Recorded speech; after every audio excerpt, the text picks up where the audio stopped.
Abbot. Do you mind if I say a few words? Thank you. Oh, you're playing it, are you? Rightio, you go ahead with your bad self. Or we could just play it together. Oh, play it together. Okay. Do a mashup. That's crazy. Painful.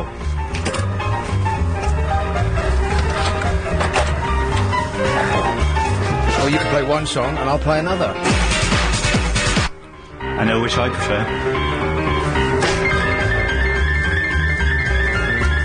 So who's that guy on the news who said that if there's a burglar downstairs, then it's not like a green light to go and biff him about the chops. It's not an open season on burglars. If you find one in your own house, you have to ask him politely if he wouldn't mind leaving. Was it an MP? I don't know. I think it was some old duffer from the law, and I don't mean that in any disrespectful way. But that's ridiculous, isn't it? I mean, America's got this absolutely right. If someone is in your house with malice intent, then you could shoot them in the head, and then the local council would stand up and give you a round of applause. Then nobody would be carting you off to jail for laying about someone who'd broken into your house. That's ridiculous. What a silly place this country has become, eh? So would you turn the TV off, by the way? Yeah. Would you sit idle then if someone broke into your house, or would you actually... No, I'd be freaking out. I'd be running around silently screaming in my mind. I'd be going... Which doesn't work on the radio. Would you confront them, or would you hide? Well, Surely you've got a plan in your head. Haven't you? Everyone's come up with a plan in their head what they would do if someone actually broke into their house. Really? Everyone's got a plan in their head? I have. What? First wet yourself? Well, it depends. If it was like a gang, then I would barricade the bedroom door. With what? With the wardrobe. Really? Because it's not that far from the bedroom door, so... How are you going to pick a wardrobe up? Well, you don't. You slide it. Okay. You slide the wardrobe. Is there nothing in the wardrobe? Yeah. Or is it on wheels? No, you could push it. Okay. Don't you have many things? Yeah. No. That has to be a very light wardrobe. You were to push it over carpet. I'm assuming it's carpet, not lino. Right. Have you got lino in the bedroom? White, clean surfaces? Yes, I do. Okay, good. So that'll go in front of the door. And then maybe just move the desk as well in front of the wardrobe. Okay, because otherwise they'll just barge their way into the bedroom, knocking the wardrobe over onto you, thereby squashing your thin little head. And then, I don't know, shout out the window for help? Yeah, help, you'll go. Out of the double glazed window for help? Yeah, that'll work, yeah. No, you should be able to, if somebody breaks into your house, then they have stepped outside of the protection of the law, right? So why does the law protect them more than it does you, who are being burgled at the time? I don't get it. It's insane. Like many things that are insane, like you know that guy who invented...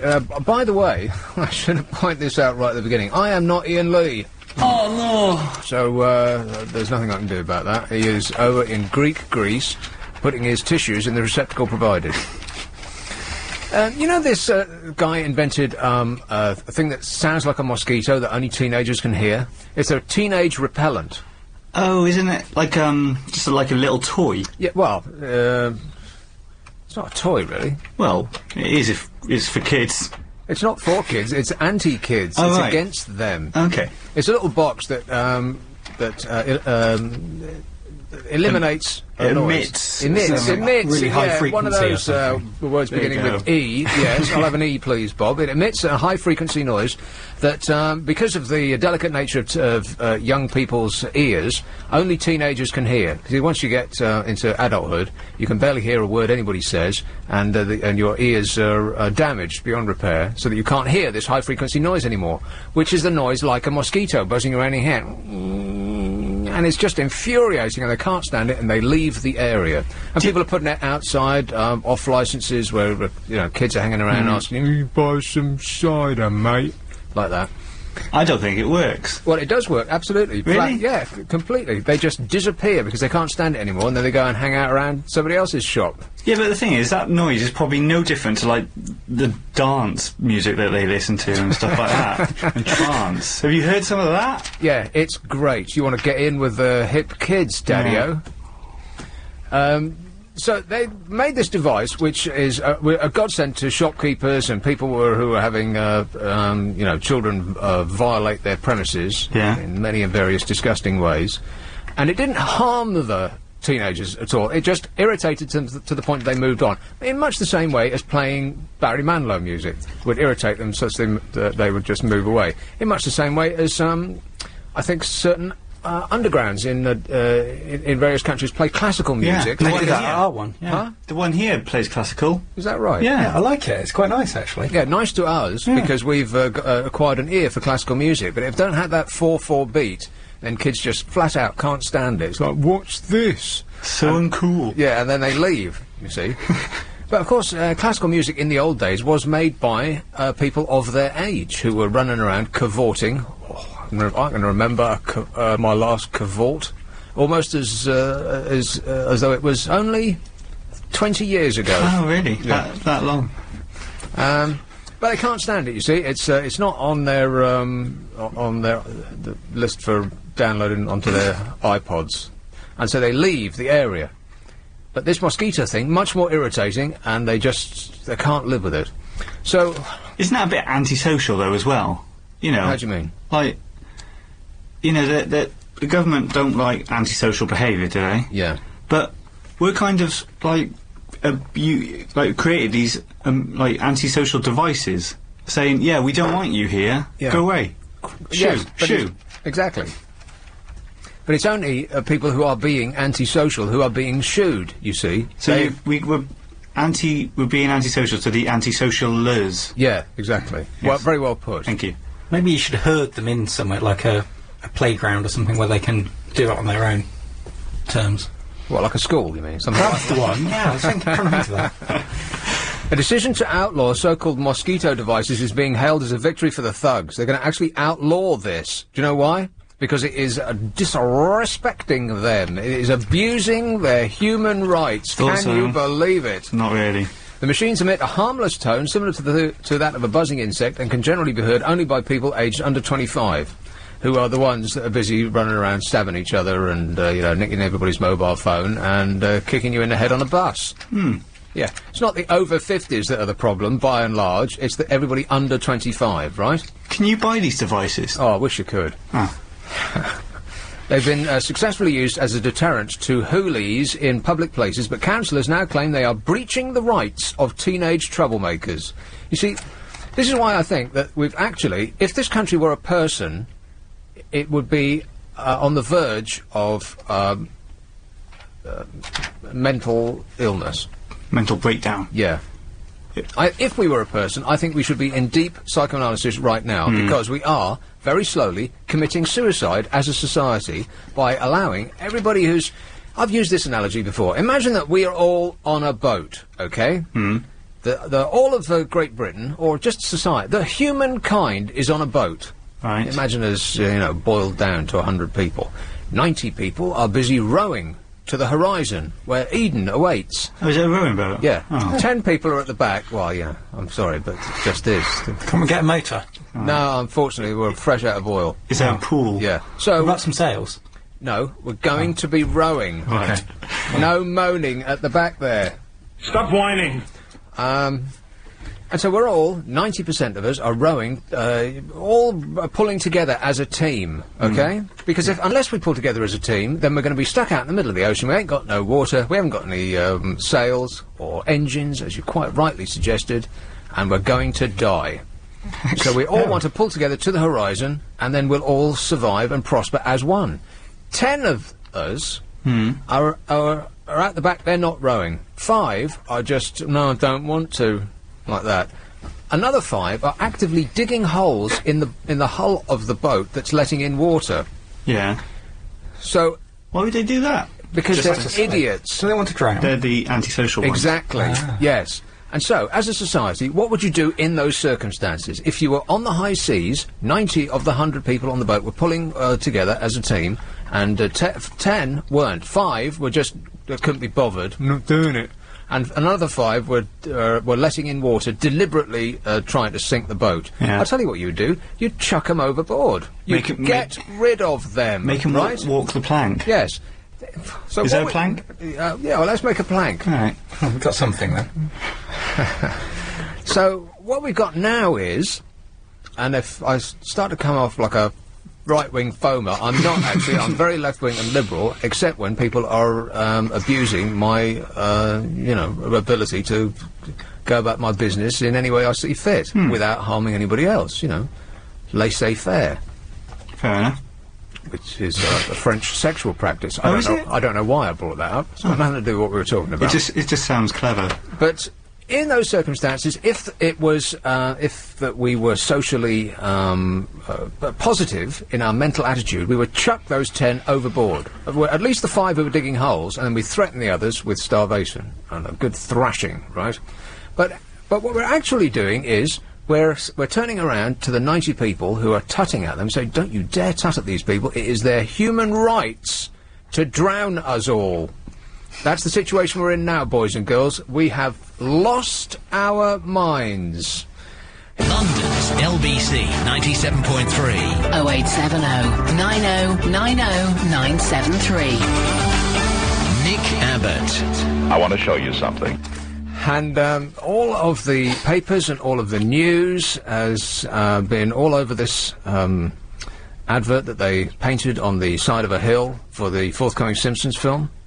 Oh, I saw that. It was on the news just now. Yeah. Oh, was it? What is it? You're kidding. I didn't see it. I haven't seen it. Yeah. I've been busy. Doing what? Well, like stuff and Oh, stuff. Oh, Yeah, well, you should have stuff said takes time. stuff, eh? Oh, stuff. I wish. I'll talk about that in a minute. But not you Oh, personally, but, in general. there's nothing to tell. Yeah. Well, Thanks. welcome to my world. Yeah. No, they've drawn a picture of Homer holding Homer from The Simpsons, holding a big donut above his head, which is part of the logo to the film, because he's pulling the O from Simpsons down in the advert for the new film. Okay. So so the way that he is standing and the donut in his hand is already the logo for the movie, so they couldn't change that. But they've put it next to the CERN Abbas giant, the one with the giant area. Where's that? Dorset. Where is it? Yeah. It's in Dorset. It's on You the just side of a said that. hill. Oh, right. Right. Where's Dorset? On the left. Okay. As you're looking at us from space, it's on Yeah. the left. I know it's like down that way, Yeah, but down you that never way. know Yeah, exactly. huge down that way. Okay. Yeah. That's that. But you know the one that I'm talking about, right? The giant. No, I'm They have thinking. giants I'm in thinking. There it is, right there. Can you see that Yeah. through the 3 panes of glass with the light glinting off it? Not really. Oh, that is massive. How could you miss that? I need my glasses. Do you want to buy mine? No, I'm alright. No, I'm thinking of the white horse. You know that there's a massive. it's as one- big. like there's that. loads of Yeah, those. it's as big as a horse. There's no This doubt one's- about it. Yeah. All right, I'll come and have a look in a minute. Yeah, take a quick peek. But for everybody that does know what I'm talking about, it does look like, that game of horseshoes, where you get a horseshoe and you throw it on a pole that's about Oh, yes. 20 Yeah. yards away. What's that? Quoits or something, isn't it? Yeah, all right, quoit. Yeah, that's right, quoits. Yeah, it used to be a childhood beach game, quoits. Yeah. It looks for all the world like Homer is about to play quoits with the with the giant. Looks about like he's going to toss it. I'll use another word. Throw it onto his, his best feature. Oh. I wonder if that's what they were going for. That's what Probably, occurred yes. to me the first time I saw it, but that's just my mind in its nasty, unpleasant and devious way, as usual. So how long is that staying there for? Until it rains, apparently, so it'll be gone by now. Oh, excellent. They put it on with white paint, or at least that's what they say. I hope they have. Put it on with the white paint that goes away with There's a rain. company that does a lot of these, and they wash out as soon as it rains. How on earth, by the way, can you, at ground level, draw something so accurate that it can be seen from space and it looks as though somebody's just written it with a pencil? I can't get my head around how that's possible. Can it be seen from space? Well, from the air, Yeah, rather from than the right. air. All Yeah. right. Yeah, probably not like the Great Wall of China, Yeah. but Well, it's. I'm amazed that they were they allowed got- to do it. They've probably got a massive stencil, haven't they? They just. Oh, the giant. Yeah, it's huge. I'm looking at it right now. Never seen the like in my life. But how did they get permission to do that? That's, because it's right next to one of our great... They've used it before for ads, though, haven't have they? Yeah, there was I think Lynx, the deodorant one, did something with it. Like, they did 2 girls either side. Right. With a surprised look on their face. Probably, yes. I must get some of that deodorant if that's the end result. Good grief! The thing is, why are they advertising it down in Dorset? Surely they should do it in London. Stick it on the side of Primrose Hill or something. There's more people. Yeah, but there's no giant on the side of Primrose Hill, is there? Oh. They could stick it on Amy Winehouse's forehead because, good grief! I mean, have you ever sine anybody get more publicity for just getting drunk and looking like a tramp, really? I am so tired of Amy Wine. All of these. Here's another thing that's wrong about society. Okay, write this down. Oh, hang on. How many pages am I going to need? I'll go and get another sheet. All we seem to celebrate now are people who get drunk, get stoned, and have sex with people that they don't know. That's the only thing that is celebrated now, and that's absolutely true. You get me a copy of the 60s, really.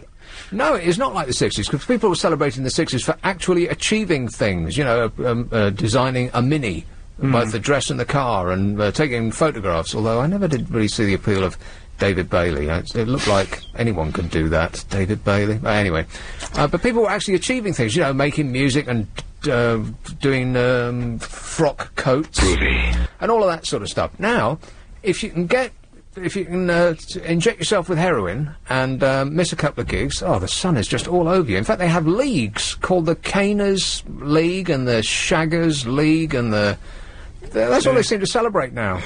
So, but what's the alternative? What would celebrate people who the words a celebrity used to mean that people were celebrated for doing something. Yeah. Now you're celebrated for putting a bit of white powder on a piece of foil, lighting it underneath, sucking the smoke up through the straw, and then going and being sick in the toilet. It's like if you can do that, the sun will love you. It's like celebrating antisocial behaviour. Is exactly right. Yes, which is back to where we began. Oh wow! Wow, it's not just thrown together. I know. Yeah, it's put in a bucket and then chucked off the top of the Can we go home now then? Wouldn't that be great? We would invoice for the whole show, but go home now. Yeah. Yes, but that's the Homer thing. That's what it looks like to me. It looks like he's about to play quoits with his. I just think that's awful. Every time that comes up, do you not think of your parents or watching the news, and you think, oh no, how embarrassing? Probably. There looks like a scene in there. What's going on? A scene? Yeah, you look like you went all panicky for a minute. Oh no, I just didn't know what time the news was going to be. About 1:30, something like that. Oh, okay. Probably. That's good enough for me. Do it at 7:30. Yeah, okay, more or less 7:30, something like that. As near as it makes no difference. It's only jazz. But every time that thing is shown on the news, I do think of my parents watching it, and you think, oh, can't they cover that part up?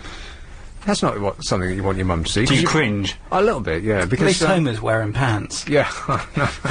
Yeah, but are you in the same room when your parents are watching it? Well, no, but I am. The cord can only be cut so much. You're always attached in some way, right? Yeah, but surely you know that your parents are going to be tutting. Well, not so much tutting, not so much expressing their displeasure out loud. There would be a deathly silence would come over the room. Because you remember as a child you'd watch things that you thought would be safe, like David Attenborough, for instance, and there'd be, lions wandering around the plains, and then one of the lions would take it upon himself to insert his lionhood into another. And then suddenly, you've never heard it, not even in space, is silence that deep heard. And you know that was your cue to get up and change the channel. We don't want to watch this, do we, Nicholas? They would say. This being, before remote controls. Can you remember the period before remote controls? No. It were grand when I were a lad. Oh, that's wrong. I keep pressing the wrong one. You can't get that yesterday. You're losing your memory. I know. Can you remember your memory? Yeah. When I were a lad, I was the remote control in the room, and if we didn't like something, then it would be my job. Oh, God. Oh, Mum. Like that. And you'd get up and walk all the way across the living room, which, as a small child, seemed like you need to take a bus all the way over there, and change the channel yourself. All three of them you had to choose from. Mm-hmm. And did you ever find anything decent? Anything good on? Yeah. Well, at the time, it seemed great. I mean, in retrospect, we always think, oh, it was the golden age of television. There was Morecambe and Wise and the Two Ronnies and... I'm running out. David Attenborough was on then, as he is now. All of that old stuff. And you think, oh, it was fantastic in the good old days. But you know what? It wasn't. It was rubbish.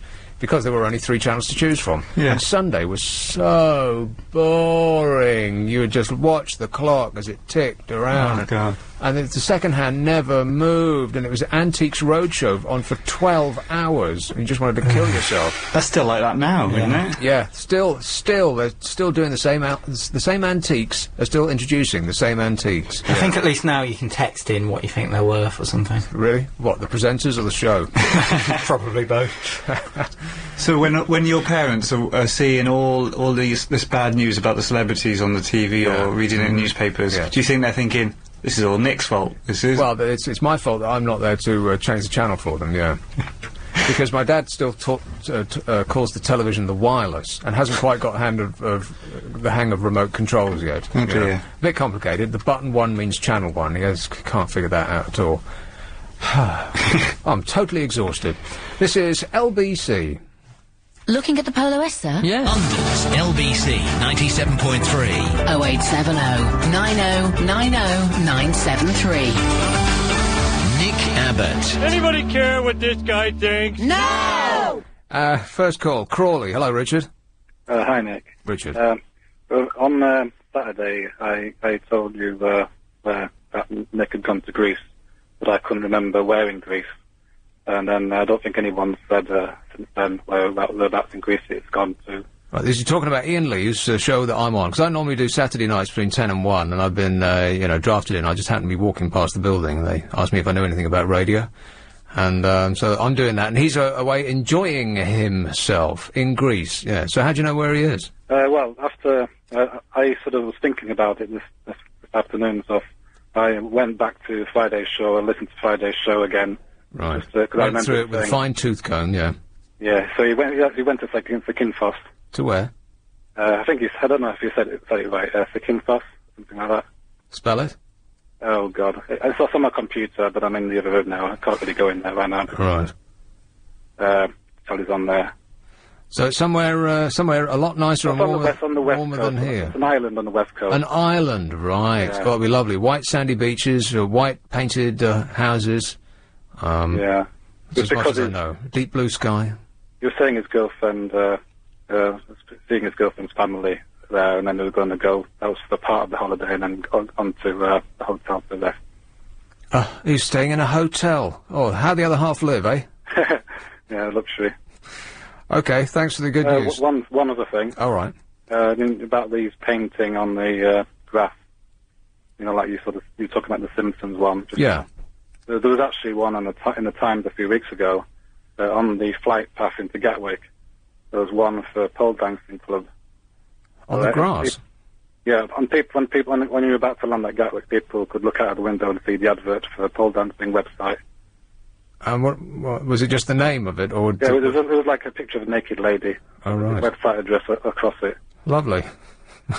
Yeah, so a farmer, unable to make a living by selling wheat or hemp or, whatever else, or using it as as like a bike track, or, however they make money these days, rented it out for an advert. Oh, yeah, I read it on my local website, and everybody's really complaining because I live near Gatwick, and everyone's saying, oh, it's really, really horrible, and, it's really bad image. Moan. Stop whining! Yeah. All right, thanks, Richard. Okay, see ya. Cheers.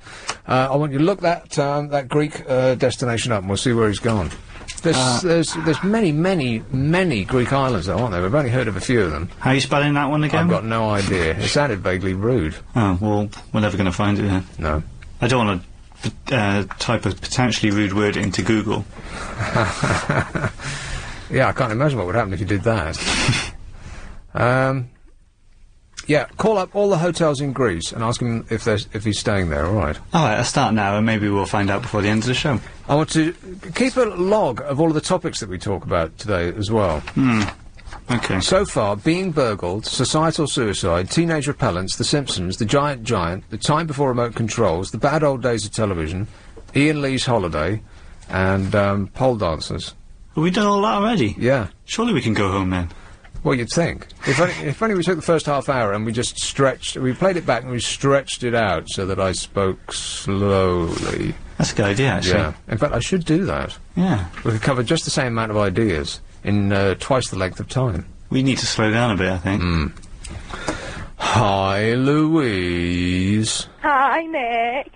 Louise. Hi, how are you? I'm all right. Do you do anything other than call this station, by the way? I listen to it a lot, and it's just like, if I hear something that grabs me, I phone up. Right. But in answer to your question, no. Okay. Anyway, the mosquito story you were talking about. Yeah. It made me think, right, that's part of the reason why people think they're untouchable when they're doing things that are wrong. Because they are. Yeah. Like, if someone breaks into your house and you smack them over the head with a, I don't know, rolling pin or something to protect yourself, you'll get arrested for it. Correct, yeah. They'll let them go and arrest you, yeah. Yeah, it's ridiculous. Well, this is what I mean by societal suicide. We are actually, as a society, committing suicide, which is almost the definition of mental illness. We are mentally ill as a society. And you know whose fault that is? The lawyers. And who have we been run by for the last 10 years? Lawyers. Yeah, annoying. It's their fault. There's no getting around it. It is their fault. Well, they just want to make money, don't they? We need to give them a reality slap or something.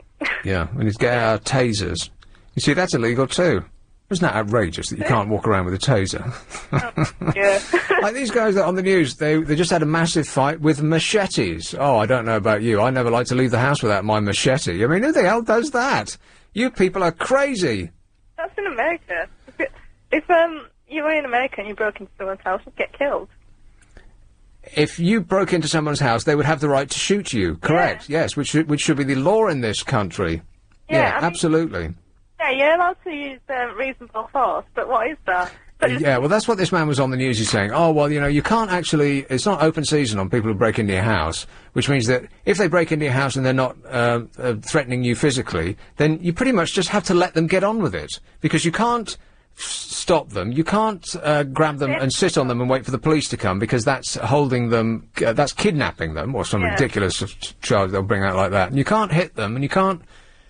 It's probably illegal to shout at them in case you pierce their eardrums. And you call the police and they'll say, well, you know, we're not that bothered at the moment. We're filling in paperwork. And so if someone breaks into your house, you literally have to let them get on with it. Yeah. Isn't that incredible? I know. We have gone insane in this country. Yeah, we have.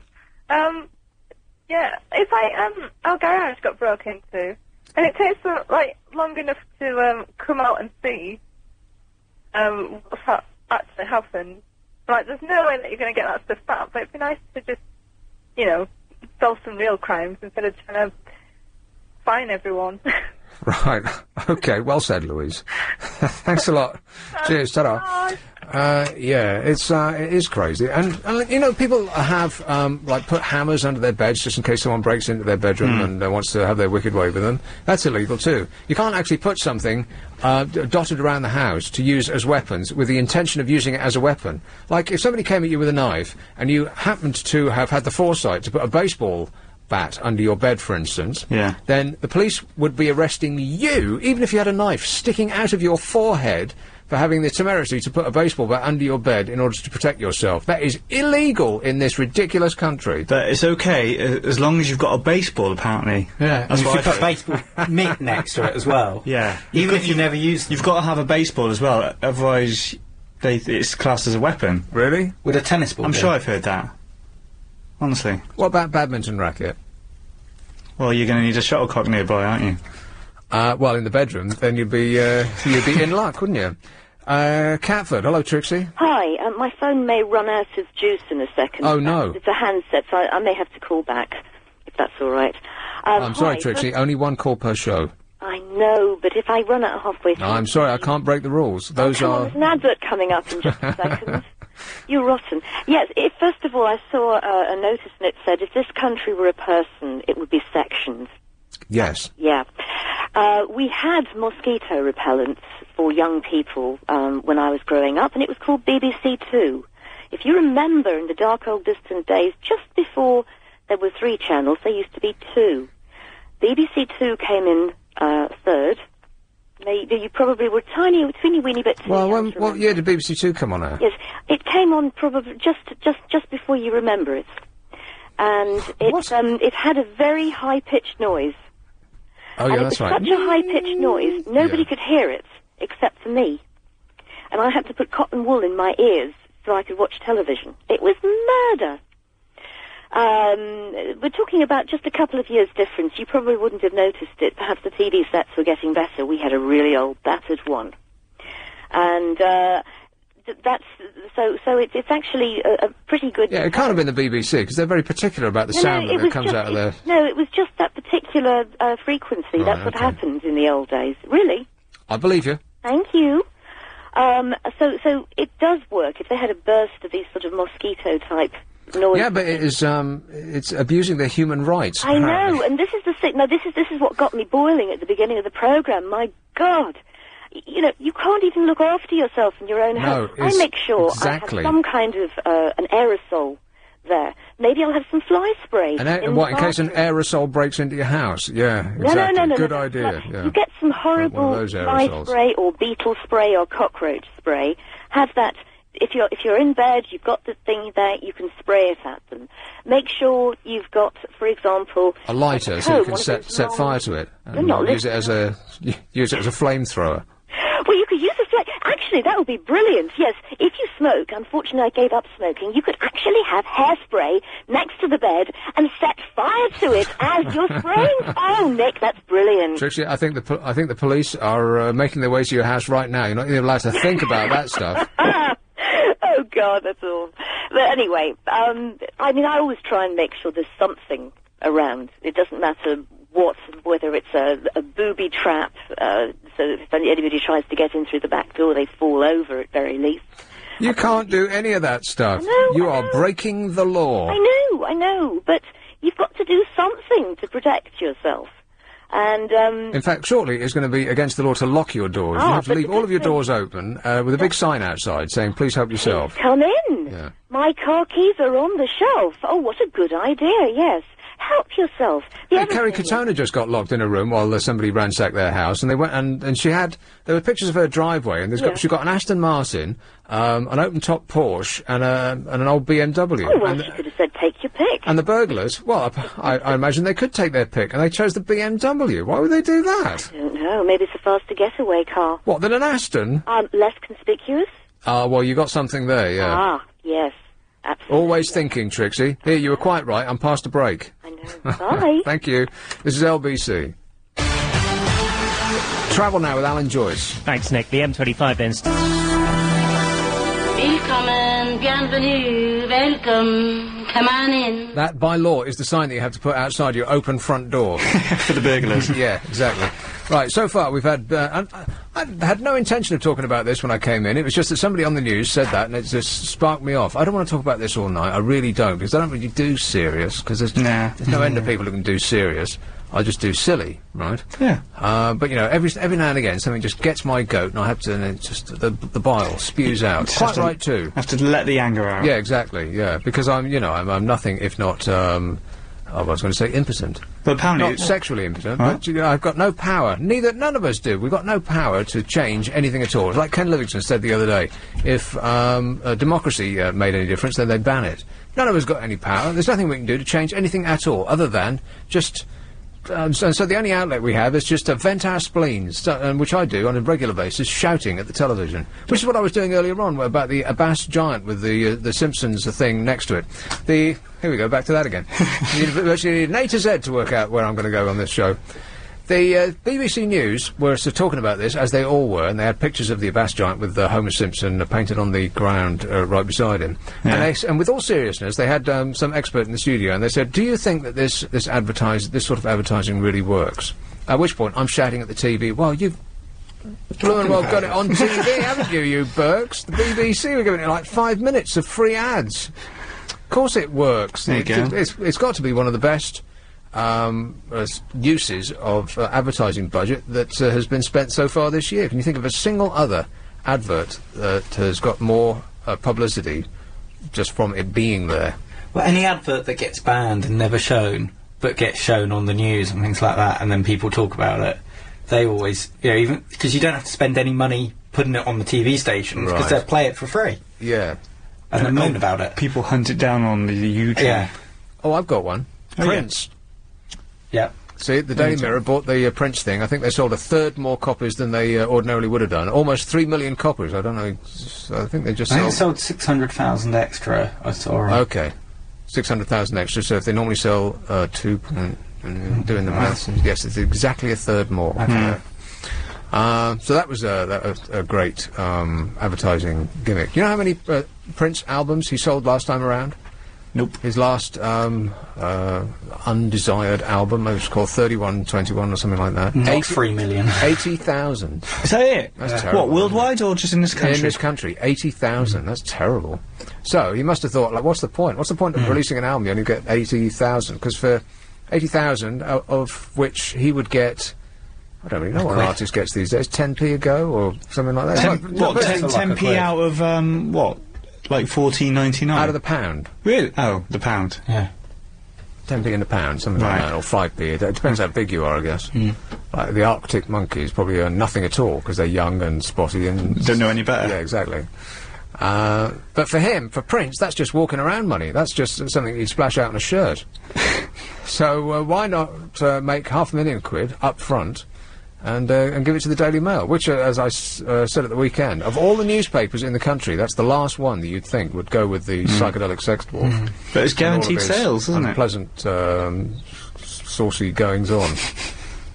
I bet that there are a few people frowning in the office of the Daily Mail. Oh, coughing their croissant up. Yeah, I bet. Let's go with Stanmore. Hello, Stuart. Hello, Nick. Stuart. I'm a mail reader. Good for you. Right, first of all, trivia first of all. You know what's worse than getting up to change the TV where there's no remote control? What? Having no teletext to catch up on all the news as you... Oh, you're the man who reads teletext, are you? No one reads teletext anymore. Well, I do. Instead of watching the TV programmes, I read the teletext. Really? That way I've got LBC on, then I go and read the story in the teletext. Then if I've still got time in the day, then I'll read the newspapers, which are lying around the house. I find teletext really annoying because you've got to wait for the pages to load and then it doesn't go at your speed. It's like ancient technology. That's the problem, especially if you miss a page. Yeah, yeah, that's right. You know, if you're reading quickly, the pages take your time. You want to get yourself a pewter, mate.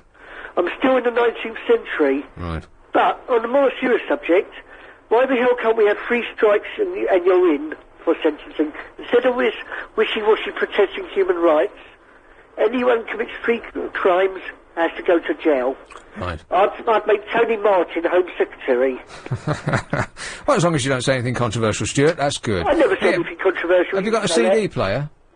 I'm a totally mild, uncontroversial person. Have you got a compact disc player? Yes. How did you like that Prince album? Don't listen to Prince. I'm a Phil Collins and Genesis man myself. Oh, Phil Collins and Genesis. Oh, they're great. Boring. I went to a concert last week.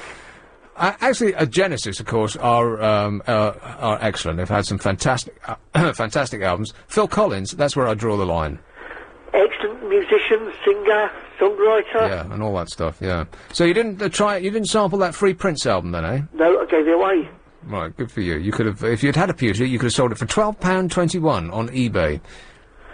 Oh, well, something to think about. Sometimes you have to do a good thing and give it away to somebody who actually likes their music. Right, okay. Thanks a lot, Stuart. Okay. There's a man who's working for the betterment of society. Now, I don't want to give the impression that I'm part of the hanging and flogging brigade, because that would be an inefficient use of punishment. Because if you first hang them and then you flog them, what's the point in that? Here is Woolwich. Hello, Jake. Oh, hi there. Yeah, I was going back to your boring subject of people burgling houses and weapons and things like that. I just had to pick up on a comment that was made earlier on about having a baseball bat and it's okay if you got a baseball with it. Yeah. That's completely unfounded. If you've got a baseball bat in your house, If you hit someone with it, it doesn't matter what you've got with it. And likewise, if you've got a baseball bat in your house, they can't do anything. It's not illegal to own that. It's like in a car, for example. If you've got a baseball bat in a car, it's not for the police to prove that you were doing anything wrong with it. It's the other way around. If you've got something else, like let's say, for example, a screwdriver, then that would be classed as a weapon. So it's very similar like that in a house. Unless you hit someone with it, you're not breaking any laws. Right. I don't really follow much what you just said, but I'm going to take everything you said on board and just nod my head. Well, someone commented earlier on about having a baseball with a baseball bat. Then it's okay to have a baseball bat. I got that bit, but then you said that it was okay. It was not okay for that, but it was okay for a screwdriver. Maybe I should have been listening more closely. No, like I said, for example, if you're driving in a car. Yes, minding your own affairs. Well, and if you happen to have a base bat and you get pulled over, that's not wrong either. No, only if you're hitting a ne'er-do-well upside the head. Yeah. That's right. But if you're driving along and you get pulled over and you've got a screwdriver, that's the other way. You could, because that could be classed as an offensive weapon or a lump of metal. Right. What if you're screwing a thing in while you're screws? Yeah. Then you'll probably be perfectly fine. Okay, I'll keep that in mind. Thanks a lot, Jake. Thank you. Well, I hope that's clear. Is that clear to everyone? Everyone in clear now? No. Well, let's get back to it. I was listening to Paul Ross coming in, and he was giving away tickets to go and see Babs. Oh, yeah. They cost a ton, those do. He was giving away something like £1,000 worth of tickets to go and see Barbara Streisand. And I'm no fan. That would be, well, unusual. But the thing is, would you go if you were offered? Yeah, because it's so expensive. Doesn't matter who it is. Yes. You got to. Yeah, because you could, if they were free, you could leave whenever you like. I mean, if it's the theatre, you've got to wait till half time, which is often just seems like forever. Yeah. I better not slag the theatre off anymore, because I got into trouble last time I did it. But if you go to a concert and it's a freebie, then you can just leave when you like, and you can arrive when you like as well, because no one's going to say you've got to wait till the next song is finished before you usher yourself quietly in. You can just come and go as you please. Would you go and watch a Phil Collins concert and your ticket was worth £200? eBay. Not Genesis. Phil Collins. Phil Collins.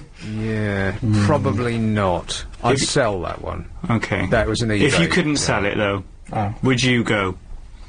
Because it was worth £200, your ticket.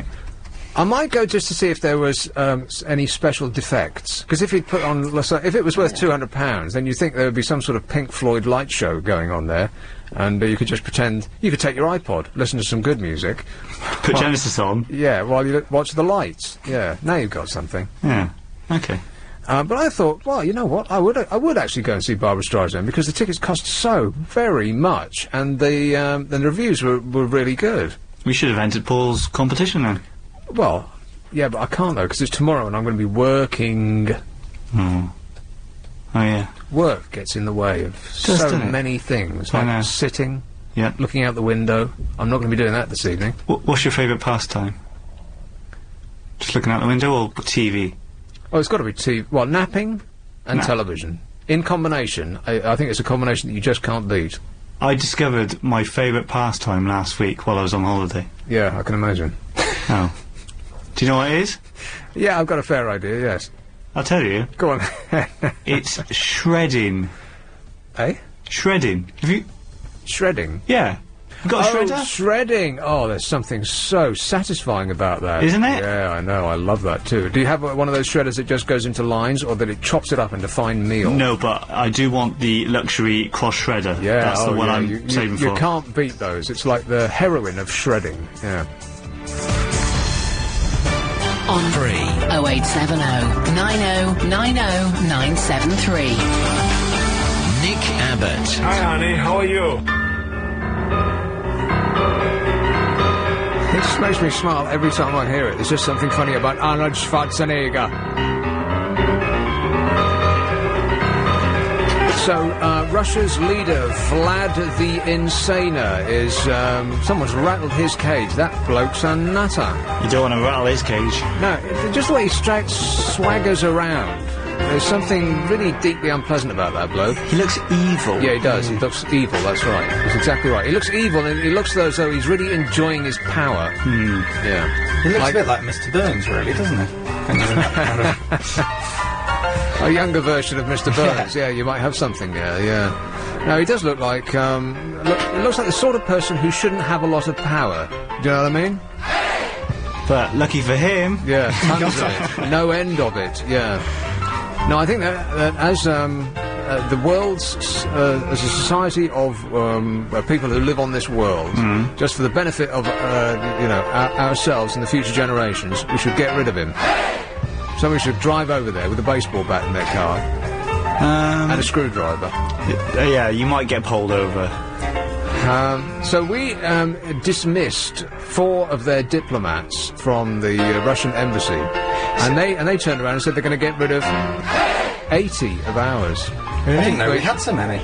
Talk about a disproportionate reaction. It's like I said, that bloke's a nutter. But the thing is, I thought there'd be more than 4 Russian diplomats in this country. Oh yeah, there's bound to be. I would guess they're into the thousands.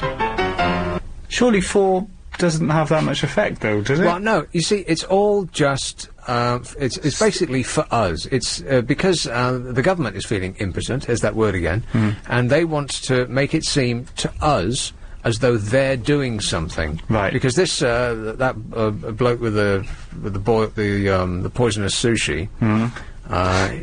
It got so much publicity, and everyone's very upset about it. Well, actually, you know what? Over here, no one really cares. We've never heard of him, and it's just like a mad Russian thing. Who cares? We've got problems of our own. We've got nutters who are going around West London with machetes, for crying out loud. Everyone I spoke to thought it was a bit surreal because it was just like James Bond, real-life James Bond, wasn't it? Yeah, exactly. And so everyone kind of got into it, really.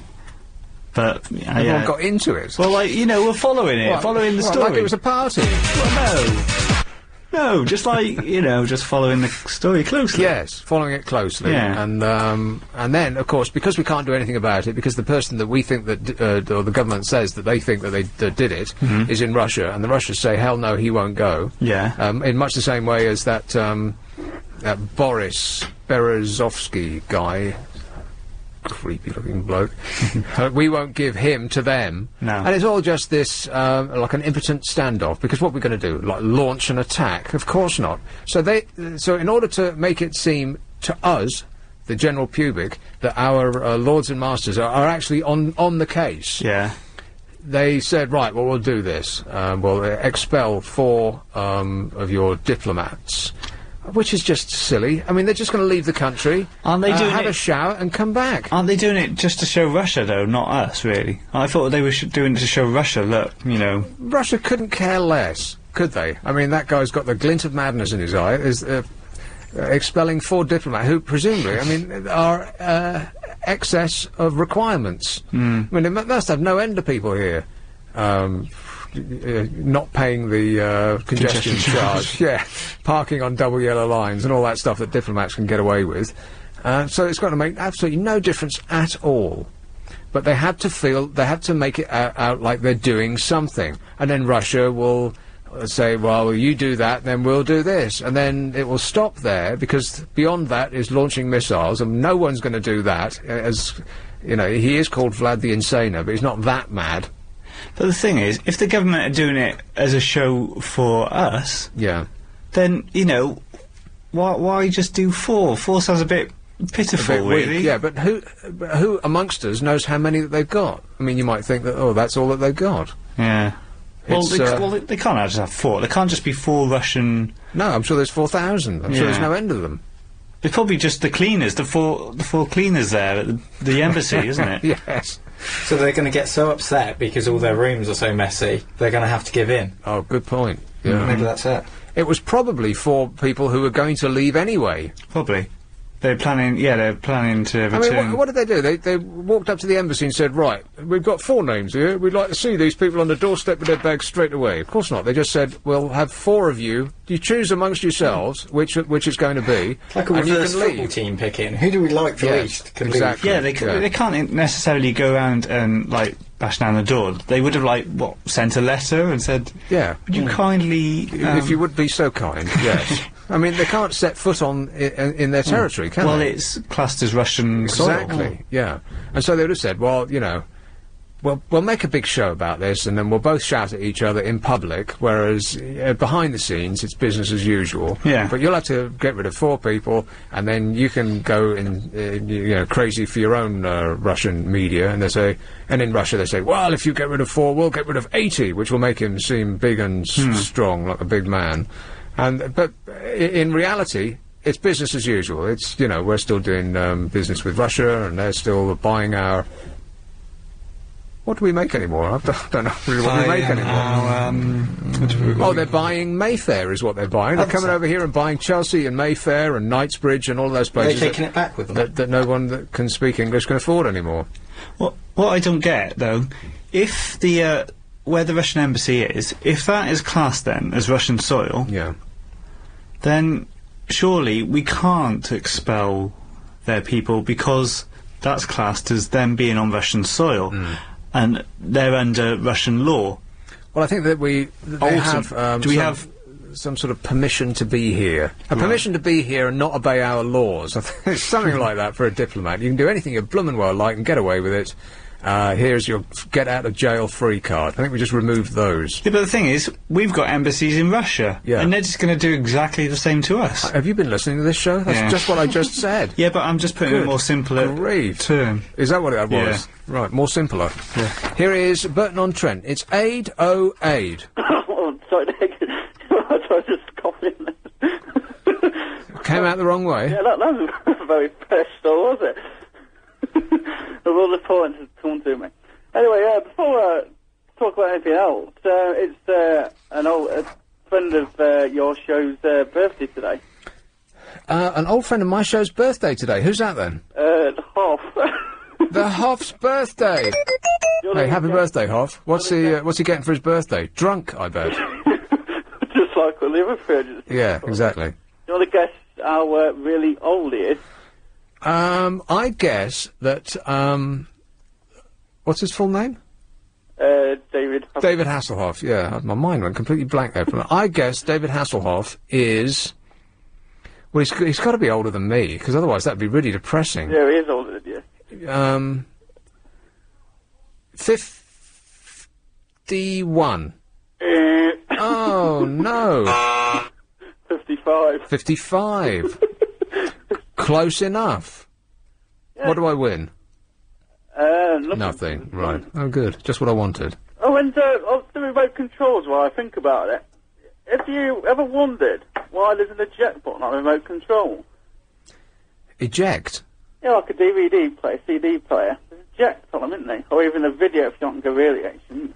What's the point? Yeah, exactly right. Yeah, that's a good. That is a good point. What is the point of an eject button on a? Because you're going to have to go over to the machine anyway, right? Yeah. I suppose you could shave about a half a second off the time which it would take to remove it, because you could have it ejecting as you cross the room. Yeah, that's probably what it is.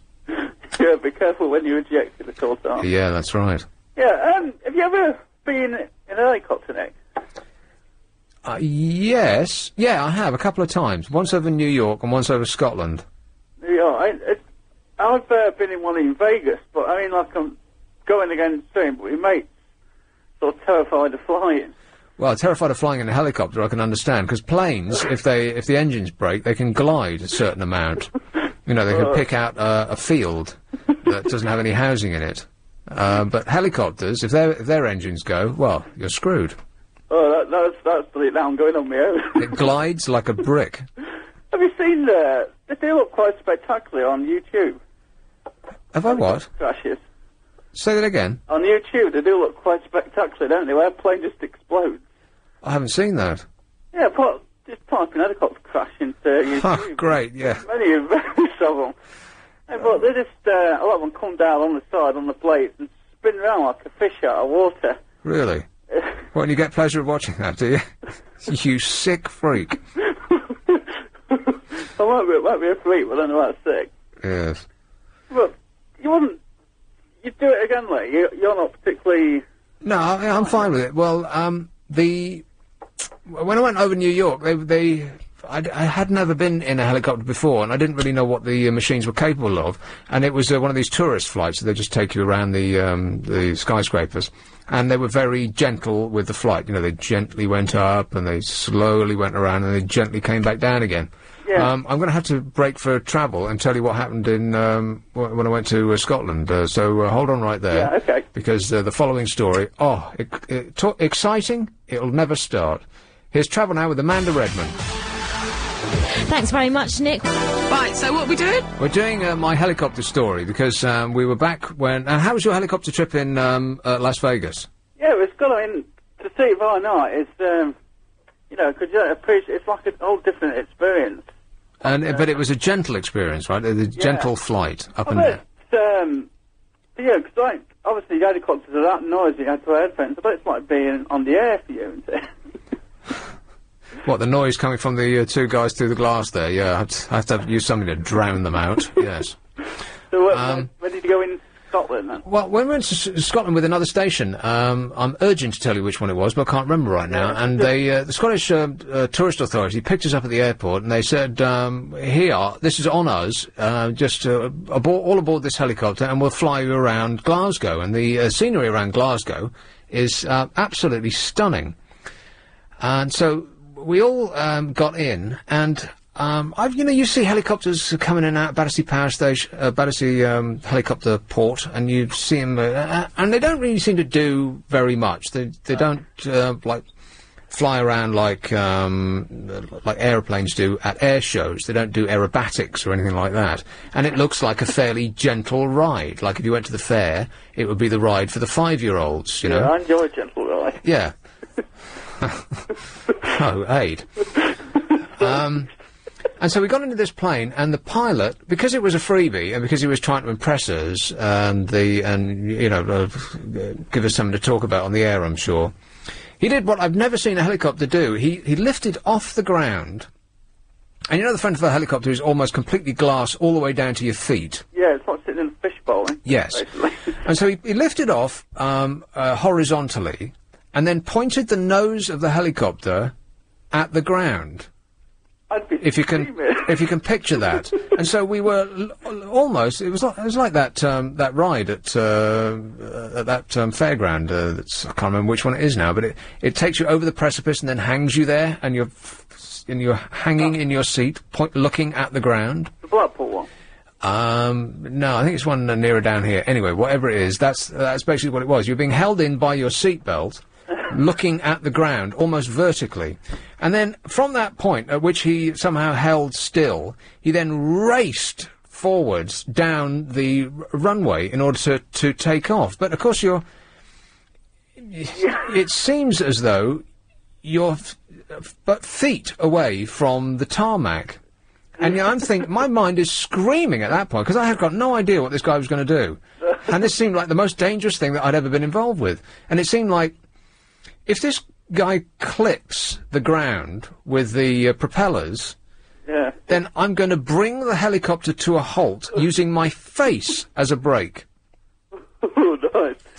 Yeah, because being in a car, trying to buy a taxi driver, it's a bit of a knocker, and what you've just described is like a whole different thing, isn't it? Yeah.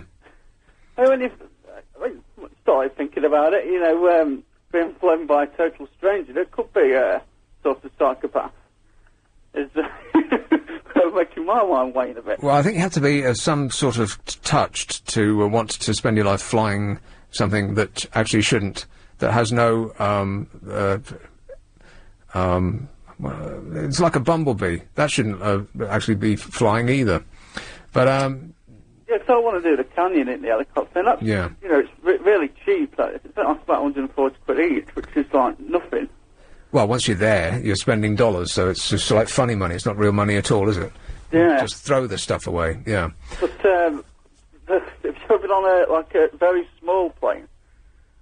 Yeah, well, when I went to one of the Greek islands, we got onto a very small plane, which was a very bizarre experience, because the flight was about 20 minutes, and they insisted on serving drinks during the flight, which was... so they were literally pushing the trolley up the plane, up a steep, which was up a steep hill, because at no point did the plane level out. It just went up and then down again. And they were pushing this trolley up a hill. It was the weirdest thing I've ever seen. What was the point of that? But anyway, they were determined to do it. It was part of the service. But when you are in a helicopter and you're flying around countryside, in mountains in particular, you've got no sense of scale. No. And so when he goes over the top of things, we were all of us lifting our feet because it looked like we were going to be crashing into the mountain. And also, he hovered behind one of these mountains outside, that's near to Glasgow, and he pointed out somebody that was on the mountainside, and it looked like we were so close that we could reach out and shake their hands. I didn't know how the propellers weren't hitting the mountain, but then and I'm like searching for this person, but it was a tiny dot in the distance, because you've really got no idea of scale. So I would definitely do that, It'll be £140 well spent. All right. Yeah, I mean, that was your big end. Yeah, that's what I'm... Thanks a lot, Aid. Okay. Cheers, ta-da. Yes. What was I going to go? Okay, so helicopters, we'll write that down. Are you keeping score in there? I lost count ages ago. Being burgled, societal suicide, teenage repellents, The Simpsons, The Giant. The Simpsons, by the way, is what I was talking about, Paul Ross, because he was giving away these tickets to go and see Babs. Yeah. And then he started talking about the Simpsons movie, and he started telling us something about the plot, and at that point I had to turn off. Fingers on the ears. Yeah. Well, when you're driving, you can't really do that. But I had to turn him off. Sorry, Paul. But surely it doesn't matter if you get a spoiler for The Simpsons. Yeah, definitely. It's not as if it's a thriller or anything like that. Well, I don't care. I like to know nothing about a film before I go in. Yeah. I used to go and see films as part of my radio gig, and on the pretense of reviewing them. Actually, I didn't review them at all. I just wanted to go and see a lot of free films. And at that point, it was before they released, like many months before they released in a lot of cases. And so I had literally no idea what the film even was called. It was like, show up here at 10 o'clock, and then it would start, and everything would be a surprise in exactly the way that the director intended. Yeah. See, when a director goes and spends £100 million of the studio's money on a film, he doesn't have it in his mind that by the time people get to see the film, they're going to know the entire story, they're going to know everything that happens, they're going to know all of the twists and the turns and the surprises, because the dopes that put the adverts for the film together will show you all of the best bits, which will be all of the surprises and the stunts, and the cars exploding, and you know, Arnold Schwarzenegger isn't the bad Terminator in this one, he's the good one, which would be the big surprise in Terminator 2, right? Because as soon as he shows up with his gun in the box of roses, you think that he's the bad one, which is, I'm sure, how the director meant it to be. Yeah. But we knew that he was the good one before we went to see it, because of the publicity that surrounds the film. So they spoil it for you, even in their best intentions, before you've seen the thing. I hate that. Oh, we'll stick it on the list. Never one for the list. All right. Spoiling the end of movies. My pen's running out of ink, by the way. I don't know why. You haven't written a blooming thing down yet. Here's Earl's Court. Hello, James. Hi. Yes. I turned on about half an hour ago, and there seemed to be a guy on there giving the sort of guy down the pub sort of information about offensive weapons. So I thought it might be wise to ring in and offer to put the record straight. 'Cause I'm a serving police officer, and whilst the law generally is a bit of a grey area for me, I know about this particular aspect. Hang on a minute. You're a serving police officer, and the law in general is a grey area for you. Yeah, that was just a little joke. Oh, okay. That was police humour. Police humour, yes. Any other police officers will laugh at that. Right, okay. Essentially, offensive weapons are three types. They are either made, i.e. that's their purpose, like a flick knife, that doesn't have any other purpose. It's adapted, so if football hooligans sometimes sharpen coins to throw at opposition fans, I don't think that happens anymore, but in days when it was a real bad problem, that used to occur, or perhaps you could adapt, you could put 6-inch nails into a cricket bat. That would be an adapted offensive weapon. The item itself is intrinsically not offensive, but you can adapt it to make it so. Okay. Or what this guy was talking about, an intended offensive weapon. It could be any object in the entire world. You pick it up and you intend to use it as a weapon, and it becomes an intended offensive weapon. Right. I think this guy was talking about a machete. Now, as much as it sort of might seem ludicrous, a machete is not, in fact, an offensive weapon per se, because strictly speaking, it's manufactured to chop down jungle and trees and stuff. Yeah. So if you were to be out in public with it, you'd have some explaining to do under a different act, which is the having a point or blade in a public place. But it's not an offensive weapon per se. Well, what about guns that are used for shooting wildlife? I don't really want to get about sort of normal handguns, or are you talking about air rifles? Well, yeah, rifles that that buffoons go and shoot partridge with. That's covered under separate legislation under Firearms Act, and that is a hideously complicated act. But the bottom line with things like that is, if you've got it out in public, you essentially shouldn't have it. So we're all right as long as we hit somebody with something that wasn't intended as a weapon. Is that what you're saying? No. If you hit somebody with it and you've intended to hit them with it, using it as a weapon, it becomes an offensive weapon. At the moment you pick it up and you say, right, in your mind, I'm going to hit this person with it, this object in your hand becomes an offensive weapon. Possibly. So you can't actually hit anybody with anything, even if they've broken into your home? No, that's different. First of all, offensive weapons have to be in public. If you've got even a flick knife in your own home, you don't commit an offence under the offensive weapons legislation. If you've got an object in your house to defend yourself with, then we're talking about reasonable force. You can use reasonable force to defend yourself or another person, or in some cases property, although it's slightly harder to defend a situation like that. Well, what if it looks like they're going to nick my flat-screen TV? You can use reasonable force to either eject them from the house or to detain them. You can arrest them. Any citizen can have certain arrest powers under law. Can I use the taser on them? I'll take that as a yes. Generally, no. Don't you want to whip your taser out when you're walking down the street and you see some hoolie hanging around in a hoodie, and you just want to whip your taser out and give him a quick jolt? I don't personally have a taser. Oh, don't you? Other officers have them. You would have to, if you could justify it, like the hoodie was much bigger than you. You were perhaps... James, I'm sorry to interrupt a member of the establishment, but I'm going to have to go because we've got a break coming up. All right. Okay, mate. Thanks a lot. It's always a good idea. C97.3. 0870 90 90 973. Nick Abbot. Are you trying to tell me that this is your act? This? No. My act is on Saturday night between 10 and 1 in the evening. And I've got Alex and Luby Lou sitting there through there. And, the hilarity never stops. Am I right? The dream team. Yeah, that's right. The A-list. Yeah. It's the B team tonight. Yeah, well, that's a matter for you to say. Yes. I wouldn't possibly comment. Sorry about that. But no, I'm just filling in for Ian Lee. Ian Lee is enjoying himself as an A-lister. See, it all fits in. As an A-lister like him does, in a top-class hotel in Greek Greece, where he is still having to put his tissues in the receptacle provided. Can you believe that? Even in a 5-star hotel? Absolutely. Disgusting. It is disgusting. Isn't it? Ugh. Yeah, it's actually quite horrible. Anyway, so far we've talked about, now remind me if I miss anything out, alright, being burgled, societal suicide, teenage repellents, The Simpsons, The Giant, The Time for Remote Controls, Bad Old Days of Television, Ian Lee's Holiday, Pole Dancers, Shredding, Litvinenko, Helicopters, Spoiling Movies and Tasers. You forgot about the Prince CD.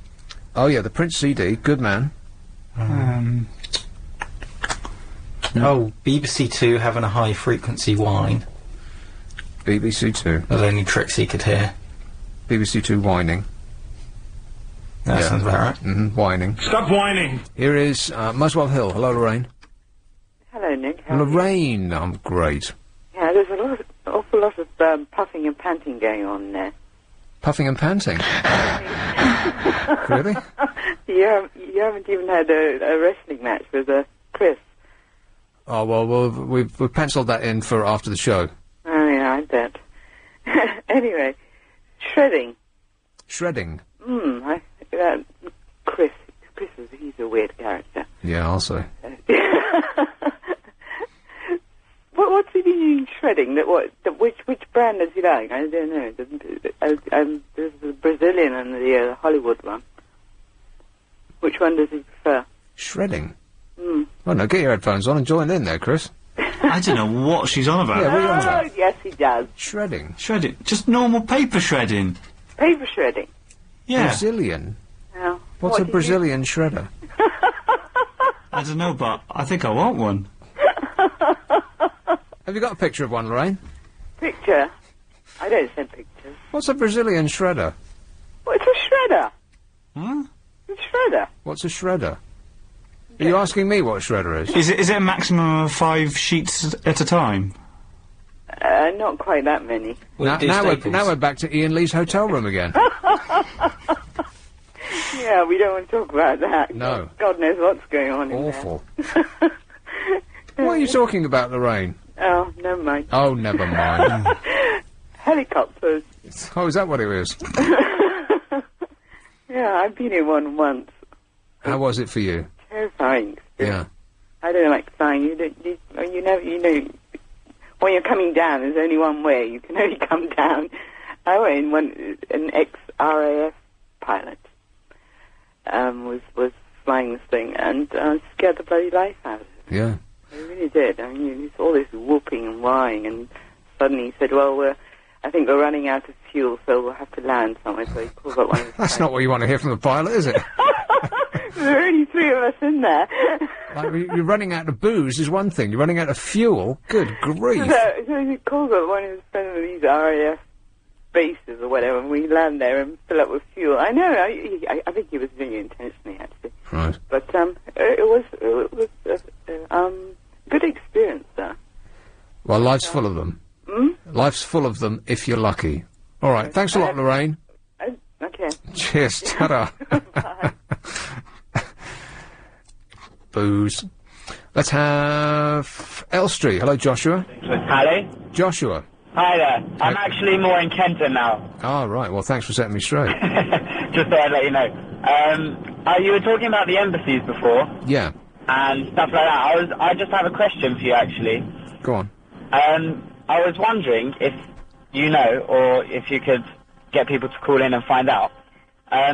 In the embassies, because as you mentioned, they're foreign, they're not England, you know, it's not England's land. Do they use if there's cafeterias and stuff, do they use the currency of the embassy, or do they use pound sterling? That's an excellent question, and nobody could really care one way or the other, but we'll find out if it kills us. Thank you very much. All right, cheers, Joshua. All right, speak to you. Do they use their own currency? Excellent question, yes. I want an answer straight away. Yeah, if there are any Russian diplomats on the way to the airport right now who want to call in... Now, to ask you a bunch of questions. They want to have them answered immediately. Walton-on-Thames. Hello, John. Hello, Nick. John. I just wanted to query whether that man really was a policeman. Well, he sounded like a policeman. He sounded very, you know, straight and no messing. Yeah, but he told you it was okay to use your taser. No, I don't think he did that. No. I don't think he did that. Oh, well, I mean, if he did, and I thought he hinted at it, I think you'd find you'd have no kind of defence in law. No, the full majesty of the law will be brought down upon you. Exactly, yeah. No, he said that he didn't have a taser. Ah. Maybe I misheard. Well, no, if I was a policeman and I was going out, I would definitely want a taser, wouldn't you? Oh, yeah, yeah, too. I want a taser and a gun and I'd want everything. I'd want the lot. Pepper spray, armoured tank? Absolutely. The lot, yeah. In fact, I wouldn't want to leave the police station. I'd like to be one of those people behind the desk. Yeah, I think but I'd still want my pepper spray and my taser and my truncheon. Yeah, too right. Oh, that was it? That's it, yeah. Okay. I could tell you that I had a flight in a helicopter once, but there was a reassuring comment by the pilot. We will be flying over water. We have to tell you this for insurance reasons. In the event of us having to make an unscheduled landing, the helicopter is fitted with a flotation device. Apparently it kind of blows up like a balloon underneath it and it lands, supposedly, and floats. Yeah, that's what's going to happen, yeah. Yeah. In your dreams, yes. Well, yeah, well, I wouldn't have said it was in my dreams. Right, There you go. in your nightmares. Yeah. All right, thanks, John. Okay, thanks, Nick. Yeah, those flotation devices they put under your seat in the planes. What's the point of that, exactly? Is it just make you feel better? I mean, what plane has ever crashed on water and people have, and it's still been intact? Yeah, intact enough for people to reach around under their seats for a flotation device. Oh, come off. I know, have you seen the actual safety cards when the plane is just actually, it just kind of floats at the top of the water? And they have the big, The water slide. Yeah, people are on the wing having a cocktail. Yeah, waiting for the, the rescue. What rubbish! If a plane hits the sea, the sea will act like concrete. I mean, if you hit you know what a belly flop feels like. Ouch. And you're only doing that from a couple of feet, right? The water has a surface that acts like a solid surface. Yeah. You can break it by piercing it with a sharp object like the top of your head, as in a dive. Yeah. But if you come flat down like that, then you might as well be landing in a field.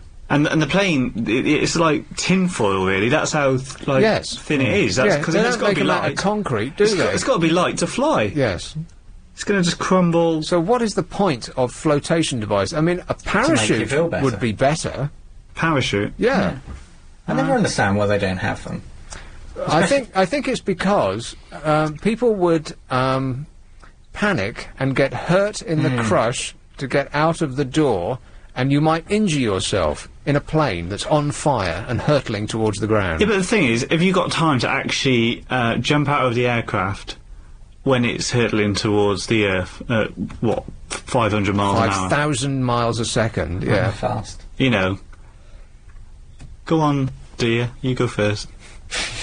Hang on, the movie's about to finish. I haven't finished my complimentary roll. Let me get the headphones. Yeah. That's absolutely pointless. Why do they do that? It's weird, isn't it? Because you can't slow the plane down to lightly touch down on the sea, can you? You're going to hit it at 500 miles an hour.